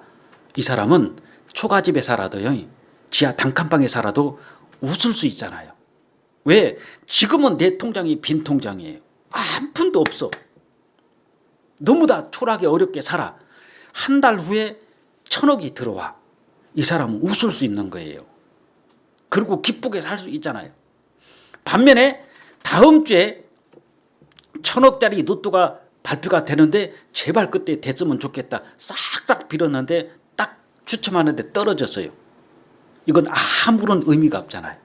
다시 말하면 우리는 내가 지금 천국에 가 있지 않고 내가 영원한 세계에 들어가지는 않았지만 이제 잠시 후에 예수님이 오시면 실제로 이루어지는 거잖아요. 한 달 후에 내 통장에 1,000억이라는 돈이 들어왔는데 지금은 없단 말이에요. 빈 통장인데 한 달 후에는 1,000억이 들어오는 사람처럼 지금은 내가 영원한 세계를 들어가지 않았고 지금은 내가 고생하고 있고 지금은 내가 이렇게 살고 있지만 이제 주님만 오시면 나는 영원한 세계에 들어가서 영원히 산다. 그것도 우리가 보장받았잖아요. 그러니까 주를 보라는 것은 재림하시는 주님을 쳐다보면 너무나도 분명한 겁니다. 그 열처녀 비유를 보면 분명히 신랑은 오잖아요. 신랑 대신 예수께서 강림하실 때 손에 들고 갈 등불 준비됐느냐. 틀림없이 신랑은 오는데 기다리다가 다 지쳤어요. 이 열은 전체 숫자인데 구원받은 사람 열, 안 받은 사람 구원받은 사람 5, 안 받은 사람 5, 전체가 열이잖아요. 구원받은 사람, 안 받은 사람 그 열인데 거기서 기다리다가 보니까 신랑이 더디 오니까 다 졸며 잘세 그랬죠. 왜 졸았느냐, 왜 자느냐, 더디 온다는 생각이에요. 더디. 그러니까 졸아버렸습니다. 근데 신랑은 틀림없이 와요. 그런데 더디 오는 걸 알고 다 졸며 자고 있을 때 신랑이라 맞으러 오라고 바로 주님이 오셨잖아요. 지금 우리 시대가 그 시대입니다. 더디 온다. 왜 이렇게 더디 오느냐. 모세가 시내산에 올라가서 십계명을 받으러 올라갔을 때 20일이 지나도 30일이 지나도 안 내려오는 거예요. 더디 와요. 그러니까 뭐합니까 밑에서? 그러니까 금송아지 만들어 놓고 우상숭배했어요. 신랑이 더디 오니까 다 졸며 잤어요. 모세가 더디 내려오니까 금송아지 만들어 놓고 우상숭배에 빠졌단 말입니다. 더디 온다는 생각이 들어가는 순간 주님은 오시는 거예요. 지금 우리 시대가 너무너무 기다리다 지친 사람들이 의외로 많아요. 제가 만났던 어떤 형제님은 교제를 떠났습니다. 근데 그 형제님을 찾아갔어요. 왜 떠나냐고. 그 형제님 대답은 딱 한마디였어요. 지쳤습니다. 뭘 지쳤냐고. 주님 오신다는 것이 너무 다 늦어서 지쳤대요. 딱 열처녀 비유예요. 그런다고 지쳤다고 집을 떠나요. 주님 늦게 오신다고 교제를 떠나요. 모세가 좀 내려온 곳이 더디다고 금송아지 만들어 놓고 우상숭배해야 되냐 이거예요. 우리 시대가 바로 신랑이다 라고 문 열어질 시대잖아요. 왜? 더디다는 것 스스로가 느껴요. 근데 틀림없이 주님은 오십니다. 틀림없이 신랑은 내려와요. 틀림없이 모세는 십계명을 받아가지고 직접 내려오는 거예요. 그건 확실하잖아요. 근데 거기까지 못 기다렸던 거예요. 조금만 기다렸으면 모세가 십계명 받아가지고 내려왔을 텐데, 조금만 기다렸으면 신랑께서 탁 오셨을 텐데 왜 자고 있고 졸고 있냐는 거예요. 그래서 주를 보라, 세 번째 봐야 될 주님은 장차 재림하시는 주님을 한번 쳐다보라는 겁니다. 주님 오시면 완전히 바뀌어지잖아요. 제가 아담을 보고 아담과 하와가 선악과를 왜 먹었을까? 에덴 동산을 하나님께서 만들어 주시고 모든 생물과 짐승과 동물을 다 만들어 주시고 다스리라고 그랬잖아요. 그럼 이 지구가 아담 거예요. 모든 짐승과 동물들을 다 다스리는 지구의 왕이 누구냐? 아담이에요. 부족할 게 뭐가 있죠? 사자도 오라면 오고, 곰도 오라면 오고, 늑대도 오라면 오고, 사자 엎드려 탁 아담이 타가지고 걸어가. 천천히. 사자 타고 놀 수도 있고 백마 타고 놀 수도 있고, 이 지구가 아담 거였고 원하는 거 다 가졌고 부족한 게 하나도 없었어요. 근데 선악과는 왜 따먹냐고요. 근데 선악과 따먹은 이유가 저는 그거 같아요. 이 마귀가 그랬잖아요. 너희가 이 실과를 먹으면 하나님같이 된다고 그랬죠. 거기서 따먹은 것 같아요. 지구가 만족이 안 돼요. 지구에 있는 모든 것을 가지도 만족이 안 되는 겁니다. 모든 것을 누려도 만족이 안 되고 지구의 왕이 되는데도 만족이 안 돼요. 하나님같이 된다니까. 그래? 그러면서 선악과를 먹었잖아요. 우리의 만족은 이 지구가 내 것이 된다고 해도 만족 없어요. 우리는 하나님처럼 돼야지 만족하잖아요. 그럼 주님이 오시면 어떻게 됩니까? 우리가 하나님처럼 바뀌어지잖아요. 이건 100% 확실한 보장이지 않습니까? 빌립보서 3장 한번 보겠습니다. 빌립보서 3장 21절.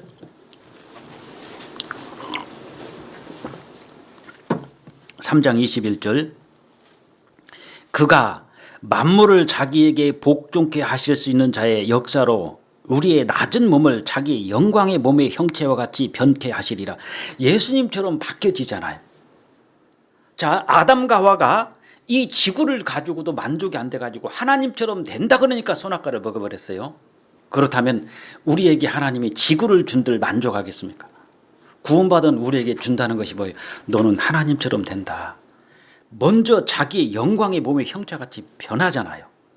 요한 1서 2장입니다. 3장 요한 1서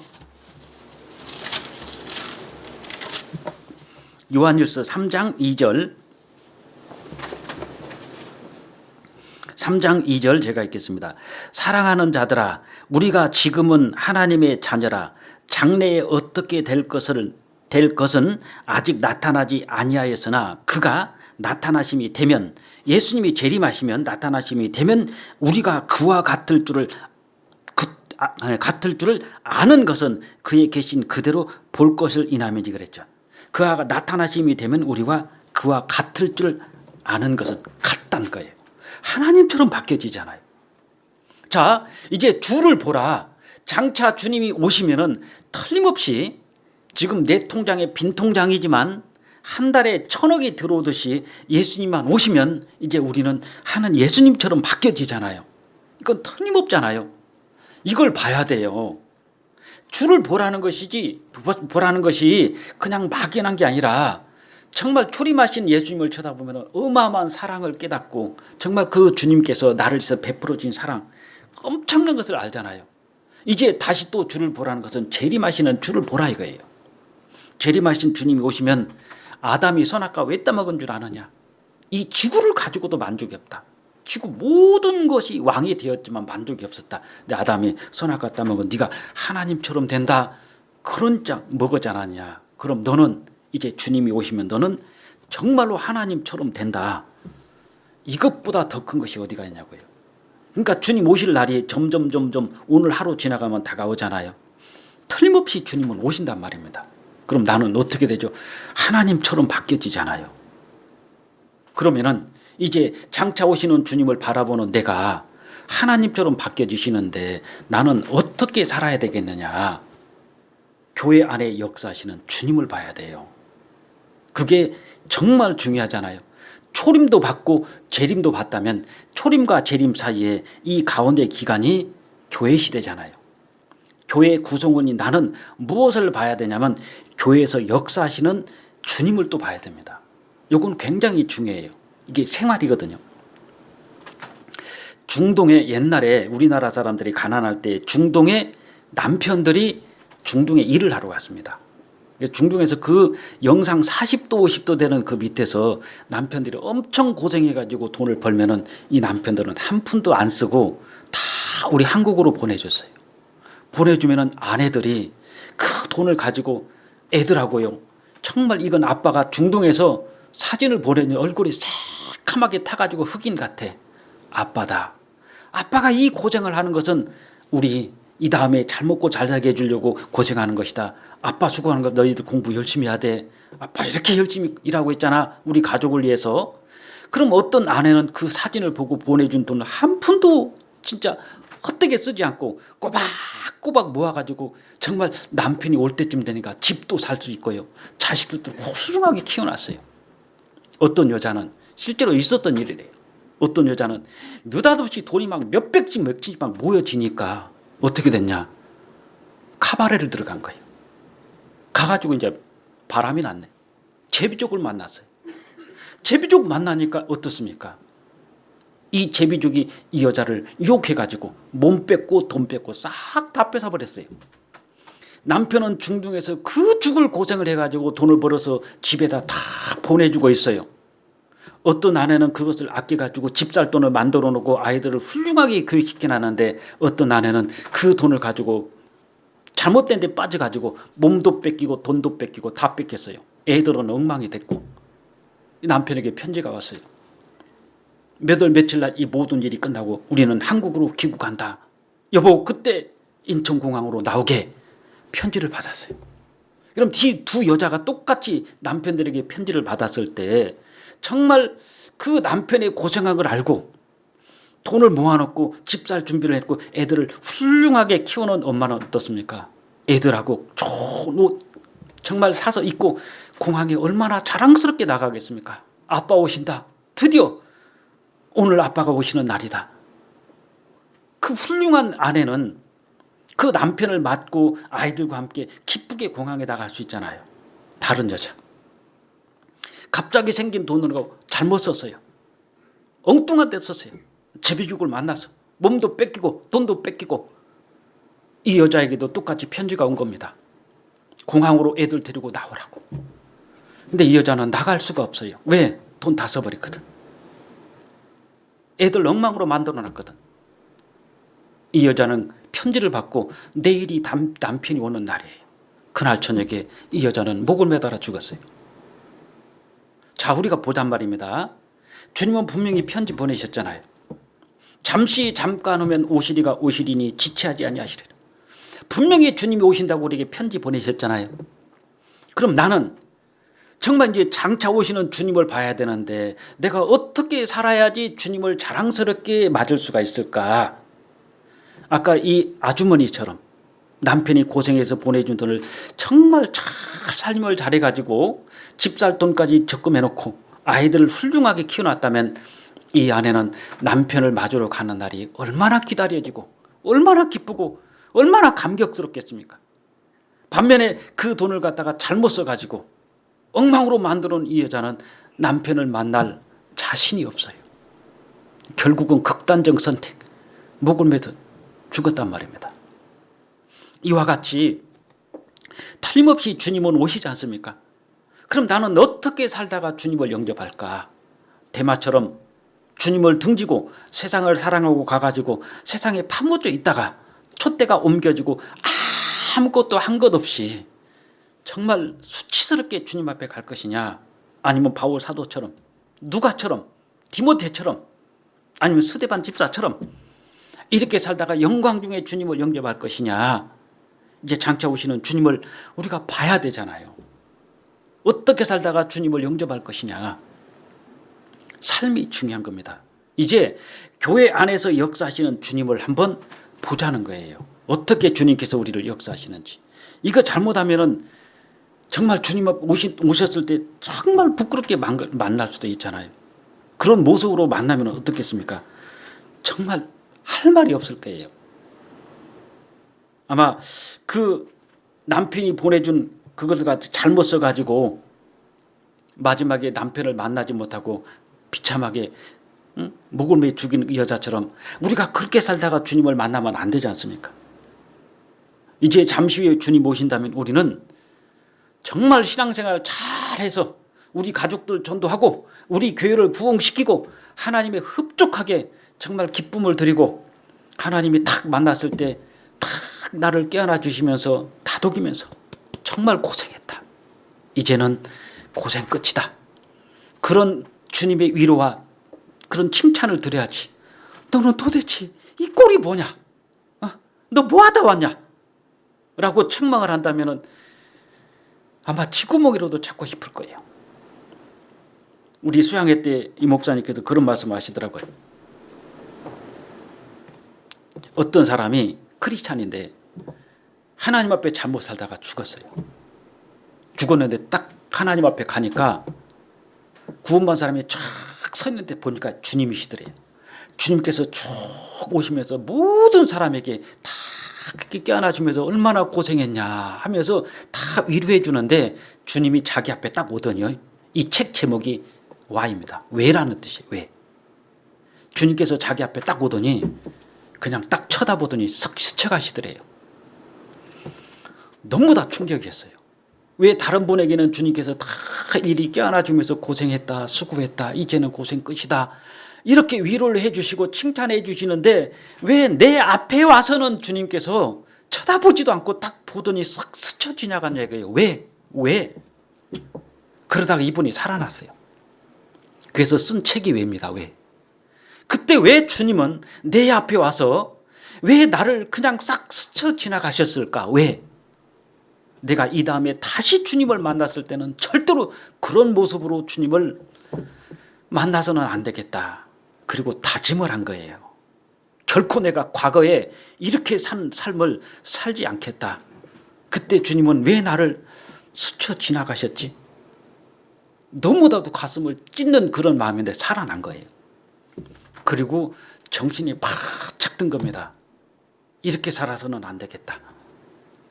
정말 주님 앞에 갔을 때 고생했다. 얼마나 고생했냐. 힘들었지. 난 너 다 보고 있었다. 스데반이 돌 맞아 죽을 때 예수님은 보고 계셨잖아요. 하나님 우편에서 예수님이 서 계셨잖아요. 다 보고 계시잖아요. 바울 사도가 그 고난 받을 때 주님이 다 보고 계셨고, 그 파도가 치고 태풍이 와서 배가 뒤집어질 것도 주님 다 보고 계시고, 요나가 니느웨로 가라 다시스로 가는 배를 타고 가는 것도 주님은 다 보고 계시잖아요. 그럼 내가 힘들고 어려운 모든 이 코로나 과정도 다 주님은 보고 계십니다. 그런데 우리가 주를 보지 않고 주님을 등으로 하고 세상을 쳐다보고 주님을 사랑하지 않고 세상을 사랑한다면, 우리가 그 상태에서 주님을 영접한다면 어떻게 되겠습니까? 아마 스쳐가실 거예요. 주님은 너 해도 너무 다 하더라. 그 코로나가 와가지고 그 힘들 때요, 그 형제 자매님들이 마음을 탁 먹고 우리는 교회를 지킨다. 그리고 딱 쓴 사람들이요, 믿음이 확실한 사람들이에요. 교회에 어려움이 와요, 위기가 와요. 그랬을 때 교회를 등지고 갈 것이냐, 아니면 더 교회에 들어와가지고 더 충성하면서 더 열심히 고생하면서 살 것이냐. 우리는 하나님 앞에 구경꾼이 돼서는 안 되지 않습니까? 진짜 함께하는 것은요, 고난을 같이 하는 거예요. 그 탈무드에 그런 말이 있다고 그러더라고요. 아기를 낳는데 애가 머리가 2개예요. 머리가 2개 되다 보니까 도대체 애가 2명이요, 1명이요. 그래서 이 아이를 데리고 정말 랍비를 찾아가서, 선생님, 이 아이가 몸은 하나인데 머리가 2입니다. 이가 2명입니까? 1명입니까? 그러니까 랍비가 그러더래요. 한쪽 머리에다가 바늘로 탁 찌른다든지 뜨거운 것을 대봐라. 그래서 여기를 따끔하고 뜨거운 데가 뜨거운데 이쪽에서는 깔깔 웃고 있다면 이건 2명이다. 근데 이쪽에서 고통받을 때 똑같이 따끔하니까 이쪽도 따끔하니까 엥 하고 울고, 뜨거운 곳 되니까 아 뜨거운데 이쪽에도 아 뜨거 똑같이 한다면 이건 하나다. 진짜 하나가 뭡니까? 고난을 함께하는 것이 진짜 하나 되는 거잖아요. 이 코로나가 왔을 때 여러분 생각해 보세요. 세상 교회당 지금 문 닫는 데 많아요. 헌금이 안 나옵니다. 문 닫는 교회가 한두 개가 아니에요. 지금요. 저희 교회 앞에도 교회 하나 있어요. 문 닫았어요. 그런데 코로나가 왔습니다. 아고 힘들어 헌금 안 해봐요. 우리 교회도 문제가 돼요. 근데 저는 코로나 전이나 후나요, 헌금은 하나도 안 들어요. 안 줄어요. 오히려 더 많이 나옵니다. 코로나 터지기 전에 우리가 11조가 2,400이 있으면 저희가요, 코로나 터졌는데 2,600이 나와요. 왜 그러죠? 왜 코로나 터졌는데 헌금이 더 늘어나냐고요? 장사가 잘 됐습니까? 아니에요. 내가 힘들어도 교회는 힘들면 안 된다. 내가 한 끼 굶어도 교회는 굶으면 안 된다. 이런 마음으로 성도님들이 더 헌금을 더 많이 해주니까 우리 교회가 흔들리냐고요. 어려움이 올수록 우리는 하나가 돼야도 똑같이 고통을 감당해야 됩니다. 합력해야 되는 거예요. 그러니까 이 코로나 때문에 우리가 흔들리면 안 돼요. 그러니까 시편 133편에 형제가 연합하여 동거함이 어찌 그리 선하고 아름다운 거, 하나님이 볼 때 정말 선하고 아름답게 보는 것은 형제가 연합하고 동거하는 거예요. 그게 뭐겠습니까? 하나가 되는 거예요.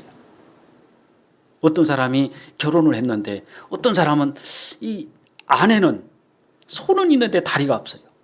남편은 다리 있는데 손이 없어요. 근데 두 사람이 씨앗을 뿌리는 거예요. 근데 씨앗을 뿌리는데 아내는 손이 있어서 씨앗을 뿌실 수 있는데 다리가 없으니까 걸어갈 수가 없고, 남편은 다리가 있어서 걸어갈 수 있는데 손이 없으니까 씨앗을 뿌릴 수가 없는 거예요. 어떻게 하냐? 그러니까 아내를 남편이 업은 거예요.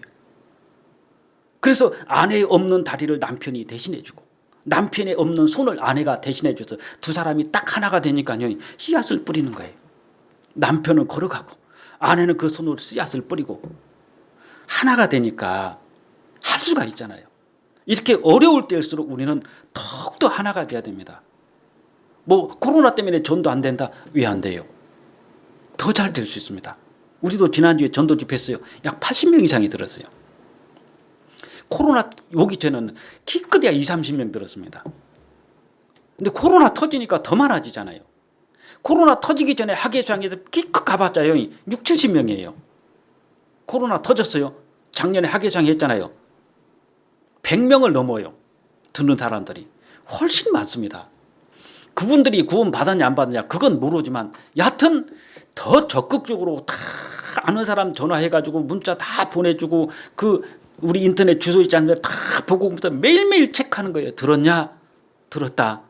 어떻더냐? 다 확인해보고.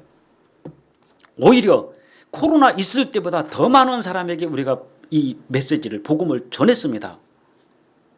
그러니까 주를 보라는 것이 이제 장차 오시는 주님을 한번 봐야 됩니다. 그럼 어떻게 해야 됩니까? 사도행전 22장 조금만 더 보겠습니다. 사도행전 22장 아까 9장에서는 주여 뉘시니까 그랬잖아요. 이제 구원받은 우리는 이제는 지금도 주여 뉘시니까 그러면 안 되잖아요. 구원받은 우리가. 22장 10절 내가 가로되 주여 무엇을 하리까? 자, 이게 달라요. 질문이. 똑같은 상황입니다. 이게 사도행전 9장의 내용이에요. 근데 사도행전 9장에서는 주여 뉘시오니까 라고 물어봤잖아요. 나는 네가 핍박하는 예수다. 그분은 하나님이시고 그분은 나를 구원해 주신 구세주였어요. 이제 22장에 가니까 똑같은 말인데 뭐라 했습니까? 주여 뉘시니까 아니라 주여 무엇을 하리까 그랬죠. 내가 무엇을 해야 되겠습니까? 무엇을 하리까? 이제는 남아있는 기간은 주님 오실 때까지 남아있는 기간은 주님 내가 무엇을 해야 되겠습니까? 무엇을. 이게 중요하잖아요. 이제 주님 앞에 섰을 때 정말 고생했다 하면서 나를 안아주고 정말 다독여주고 칭찬해 주시는 그런 말씀을 드려야지. 너는 어쩌다가 이렇게 왔냐? 뭐 하다가 왔냐? 이런 책망의 말을 듣는다면 얼마나 가슴이 아프겠습니까? 그래서 이 말씀대로 주님 무엇을 하리까? 마태복음 20장에 가면은요 포도원 나와요. 포도원 주인이 있고 그 주인이 아침부터 포도원에서 일할 사람을 계속 인력시장 같은 데 가가지고 데리다가 일을 시키는데 마지막에 이제 퇴근 시간 1시간 남았습니다. 가보니까 아직도 사람들이 놀고 있는 거예요. 그때 주인이 그랬잖아요. 그 주인은 바로 예수님이셔요. 뭐라고 그랬냐? 어찌하여 너희는 종일 여기서 놀고 있느냐 그랬어요. 왜? 다른 사람 다 포도원에서 일하고 있는데 어찌하여 너희는 종일 여기서 놀고 있느냐. 마찬가지로 우리는 하나님의 교회 안에서 이제 놀고 있는 사람이 되면 안 되지 않습니까? 어찌하여 놀고 있느냐 그랬어요. 그러니까 그 사람들이 그랬어요. 써주는 사람이 없습니다. 불러주는 사람이 없습니다.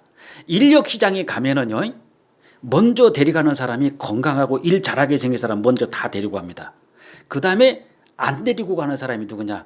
바짝 말라가지고 저 사람은 밥값도 못하게 생겼다. 품삯 주는 것이 아깝다 그런 사람은 안 데리고 가요. 그럼 마지막까지 남아있는 사람이 누구냐?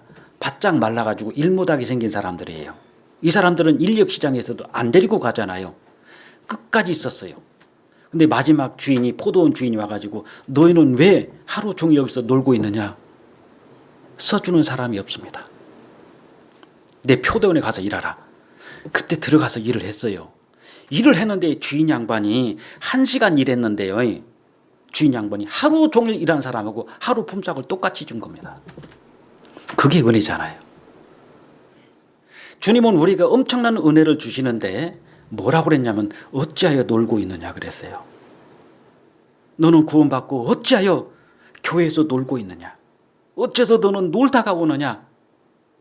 놀다가 가면 안 됩니다. 우리가 주님 앞에 갈 때요 아무것도 한 일 없이 놀다가 가면 안 돼요. 그러면 할 게 뭐가 있냐. 평일날 나와서라도 화장실 청소라도 할 수 있고 아니면 분리수거 착 해가지고 내가 밖에 내놓을 수도 있잖아요. 놀다가 가면 안 돼요. 무조건 해야 됩니다. 그래서 저희 교회는 어머니 회장님이 참 저는 진짜 감사해요. 매주마다 음식을 만듭니다. 먹으려고 만드는 게 아니에요. 장사가 목적이 아니에요. 장사가 목적이 하려면 내가 볼 때요 하나 팔면 1,000원, 2,000원 남아요. 삼계탕 참 정성껏 끓여요. 뭐 50마리, 100마리를 끓입니다. 왜 형제 자매님들이 댁에서 삼계탕 드시기가 쉽지 않아요. 한 번 사 먹으려면 보통 15,000원, 20,000원이에요. 그래서 이걸 사다가 볶아가지고 정성껏 끓입니다. 하나에 7,000원 받고 팔아요. 1,000원, 2,000원 남아요. 그 돈 남기려고 합니까? 아니에요. 형제 자매님들 대접입니다. 그리고 조장님들이 다 토요일날 다 나와요. 와서 그 일을 합니다. 그 일을. 그나마도 안 하면은 우리는 그냥 놀다 가는 거예요. 매주마다 나와요. 매주마다. 물론 거기 불평하는 자매들도 있습니다. 그럼 안 나가면 놀다 가는 수가 있잖아요. 그럼 어머니 회장님이 나이가 적냐? 내일 모레면 70이에요. 나이도 많아. 그런데도 키를 쓰고 나와가지고 조장님들 다 불러내가지고 계속 반찬을 만들어요. 만들어서 주일날 헐값에 팔아요. 왜? 장사가 목적이 아니에요. 형제 자매님 때 정말 아주 싸게 우리 자매님들이 정성껏 준비해가지고 집에서 반찬 준비하는 대신에 사다 드시면 되잖아요. 그리고 형제 자매님들이 또 와가지고 자매님들이 와서 봉사를 해요. 뭐 하다 왔냐? 너는 왜 여기서 놀고 있느냐? 그 말씀이 해당이 안 되잖아요. 그래서 적은 일이지만 우리가 놀다가 가면 안 됩니다. 놀다가 가면. 그럴 때 이 사람이 맨 마지막까지 있다가 정말 포도원의 주인이 와가지고 너 내 포도원에 가서 일 좀 해라. 세상에 한 명도 자기를 써주지 않았어요. 근데 퇴근 1시간 남겨놓고 포도원에 가서 일하라니까 이 사람이 가서 어떻게 일했겠습니까? 대충 일했겠어요? 목숨 바치면서 했을 겁니다. 왜? 돈이 목적이 아니라 나 같은 사람도 불러주시는구나. 나같이 일 못하는 사람 아무도 나를 불러주지 않고 이 사람은 뭐 일도 못하게 생겼네. 삐쩍 말라가지고 뭘 일하겠어? 다 무시했는데 이 포도원의 주인은 나를 불러주셨어요. 얼마나 감사하겠습니까? 자기를 인정해 주심에 감사한 거잖아요. 얼마나 열심히 했겠냐고. 아마 포도원 주인을 봤을 거예요. 저 사람은 하루 일당 줘도 안 아깝다. 제가 교회당을 지어봐 살아요. 어떤 사람은 인력시장 가가지고 하루 일할 사람 데리고 옵니다. 하루 종일 핸드폰만 만지작거리다 가요. 그럼 제가 소장님한테 그래요. 저 사람 부르지 마세요 그래요. 월 똑같이 일당을 받아가는데 하루 종일 놀다 가는 사람이 있어요. 특히 대학생들. 일 안 합니다. 와서 그늘에 있으면 맨날 핸드폰만 만져거리고 있고 알바비는 다 받아가요. 쟤들 부르지 마세요 그래요. 어떤 사람은 오전에 불렀어요. 급해서 오전 못하고 오후에 잠깐 불렀습니다. 반나절 불렀어요. 근데 보니까요 자기 일이요. 자기 일. 얼마나 일을 열심히 해주는지 자기 일처럼 하는 거예요. 소장님 하루 일당 주세요. 저 사람. 하루 일당 주고 소장님 내일도 저 사람 또 불러세요. 그 사람은 계속 불러요. 계속. 반나절 일했는데 하루 일당 줬어요. 그리고 그 다음날 또 불렀어요. 왜? 일하는 자세가 다르더란 말이에요. 이 포도원에 1시간 남겨놓고 들어간 이 사람도 아마 일하는 자세가 달랐을 겁니다. 그러니까 주님께서 야 하루 일당 다 줘라. 안 아까워요. 마지막 주자로서 비록 내가 구원받은 지는 얼마 안 됐고 내가 가지고 있는 재능은 없지만 정말 주님 앞에 열심히 산다면 주님은요 무한히 주고 싶을 거예요. 그 마지막까지 남은 그 사람이 왜 그런 은혜를 받았습니까? 그 자리를 떠나지 않았던 거예요. 끝까지 그 자리를 지켰던 겁니다. 그래서 은혜를 받잖아요. 우리도 아무리 어려워도 교제를 떠나가면 안 돼요. 끝까지 자리를 지켜야 됩니다. 그리고 그 사람이 집에 가서나 하루 일당 받아가지고 뭐라고 그랬겠어요? 가족들을 탁 앉혀놓고 맨날 빈손으로 들어오다가 오늘은 하루 일당을 가져가고 탁 들어가면서 어저께도 빈손 오늘도 빈손 들어올 줄 알았는데 아버지가 탁 들어오더니 여보 내가 오늘 얼마 벌은 줄 알아? 또 빈손 아니에요? 봐. 탁 내놓는데 일당 10만 원이라면 10만 원을 딱 내놨다고 봐봐요. 어쩐 일이세요? 애들이 아빠가 어떡해? 오늘 갔는데 어떤 포도원 아저씨가 와가지고 주인 양반이 나 1시간 냈고 거기서 일 시키더라. 1시간 일했는데 얼마 준 줄 알아? 10만 원 줬어. 10만 원. 아빠 실력 알아? 이게 아니겠죠. 아빠가 어떤 사람인지 알아?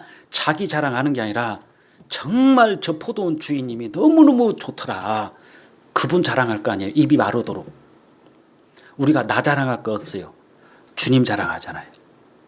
정말 주님께서 나한테 아무것도 없는 나에게 이런 은혜를 주셨고 나에게 할 일을 주시고 교회에 붙어 있게 해주시고 이제 장차 오시는 주님을 보게 해주시지 않습니까? 그래서 그걸 소망 가운데 바라봐야 돼요. 그래서 마지막으로 이제 정리를 한다면은 구원받은 사람은 빠삐따 구원받은 사람이 돼야 되겠다. 빠삐따. 따라해 보세요. 빠삐따. 빠삐따 그리스도인이 돼야 됩니다. 뭔지 아세요? 잘 모르잖아요. 설명을 드릴 테니까 내가 앞으로 남은 신앙생활은 빠삐따 그리스도인이 돼야 되겠다라고 한번 마음을 먹어보세요. 빠지지 말자 이거예요. 빠지지 마요. 정말 교회 봉사가 있고 교제 있고 전도집에 빠지지 마요. 삐지지 마요. 별거 아닌 거 가지고 삐지지 말고 따지지 말고 빠삐따 석자만 외워놔도 신앙생활 잘할 수 있어요. 빠지지 말자. 끝까지 붙어있자. 뭐라고요? 삐지지 말자. 그렇죠. 따지지 말자 이거예요. 빠삐따. 빠지지 말고 삐지지 말고 따지지 말고. 왜 해야 돼요? 그러지 따지지 말고 알았습니다. 구역장님, 봉사장님, 조장님, 어머니 회장님, 목사님. 그게 따지지 않는 거예요. 근데 꼭 따져. 왜 해야 돼요? 왜 모이라고 그래요? 이렇게 코로나 때 왜 집회한다고 그래요? 왜라는 말보다는요, 예가 돼야 돼요. 왜는 빼버리고, 왜 하지 말고요, 그리스도 예수 안에는 예만 있느니라 그랬죠. 그리스도인, 빠삐따 그리스도인 돼야 되는 겁니다. 그러니까 오늘 설교의 핵심은 빠삐따예요. 이해되시죠? 앞에 잘 못 들어도 괜찮아요. 결론이 뭐냐? 빠삐따를 설명하려고 이렇게 한 거예요. 빠지지 말고, 삐지지 말고, 따지지 말고. 그럼 신앙생활 잘할 수 있어요. 아시겠죠? 빠삐따만 외우고 갖고 가도 돼요. 오늘 하여튼 주를 보라는 것은 창세전에 주님은 교회를 예배하시려고 준비하셨고, 또 초림하시는 주님을 보면 우리를 구원하신 주심 사랑이 느껴지고, 재림하시는 주님을 보면 영광으로 들어가잖아요. 그리고 그 초림과 재림 사이에 주여 내가 무엇을 하오리까? 어찌하여 너는 놀고 있느냐? 놀지 말자는 거예요. 열심히 주님을 살다가 정말 주님 앞에 온전히 서고 싶으면 빠지지 말고, 삐지지 말고, 따지지 말고, 왜라고 묻지 말고 예라고 대답하면서 순종하면서 가면은요, 주님 앞에 섰을 때 영광 중에 설 수 있습니다. 이해되시죠? 좀 시간이 좀 지나서 죄송합니다. 기도하겠습니다. 하나님 감사드립니다. 저희들이 정말 코로나19로 인해서 많은 어려움은 있습니다. 복음을 힘껏 전하고 싶어도 그 많은 사람들이 교회당에 출석을 거부합니다. 그렇지만 저희들이 포기하지 않습니다. 주님께서 또 지혜를 주셔서 온라인이라는 방법을 통해서 복음을 전합니다. 그분들이 꼭 말씀을 듣고 구원함을 받아서 하나님께만 영광 드리는 삶을 살다가 갈 수 있도록 도와주시옵소서. 이번 주부터 시작되는 우리 울산 서북교회 중집회도 주님께서 은혜 베풀어 주시고, 우리 형제 자매님들 모두가 하나가 되어서 이 집회를 통하여 주님께 영광 드리고 또 소중한 열매를 하나님께서 허락해 주시기를 원합니다. 모든 것 주님께 부탁드리며 우리를 사랑하시는 고마우신 주 예수 그리스도 이름으로 기도드렸습니다. 아멘. 찬송가 시간이 갔기 때문에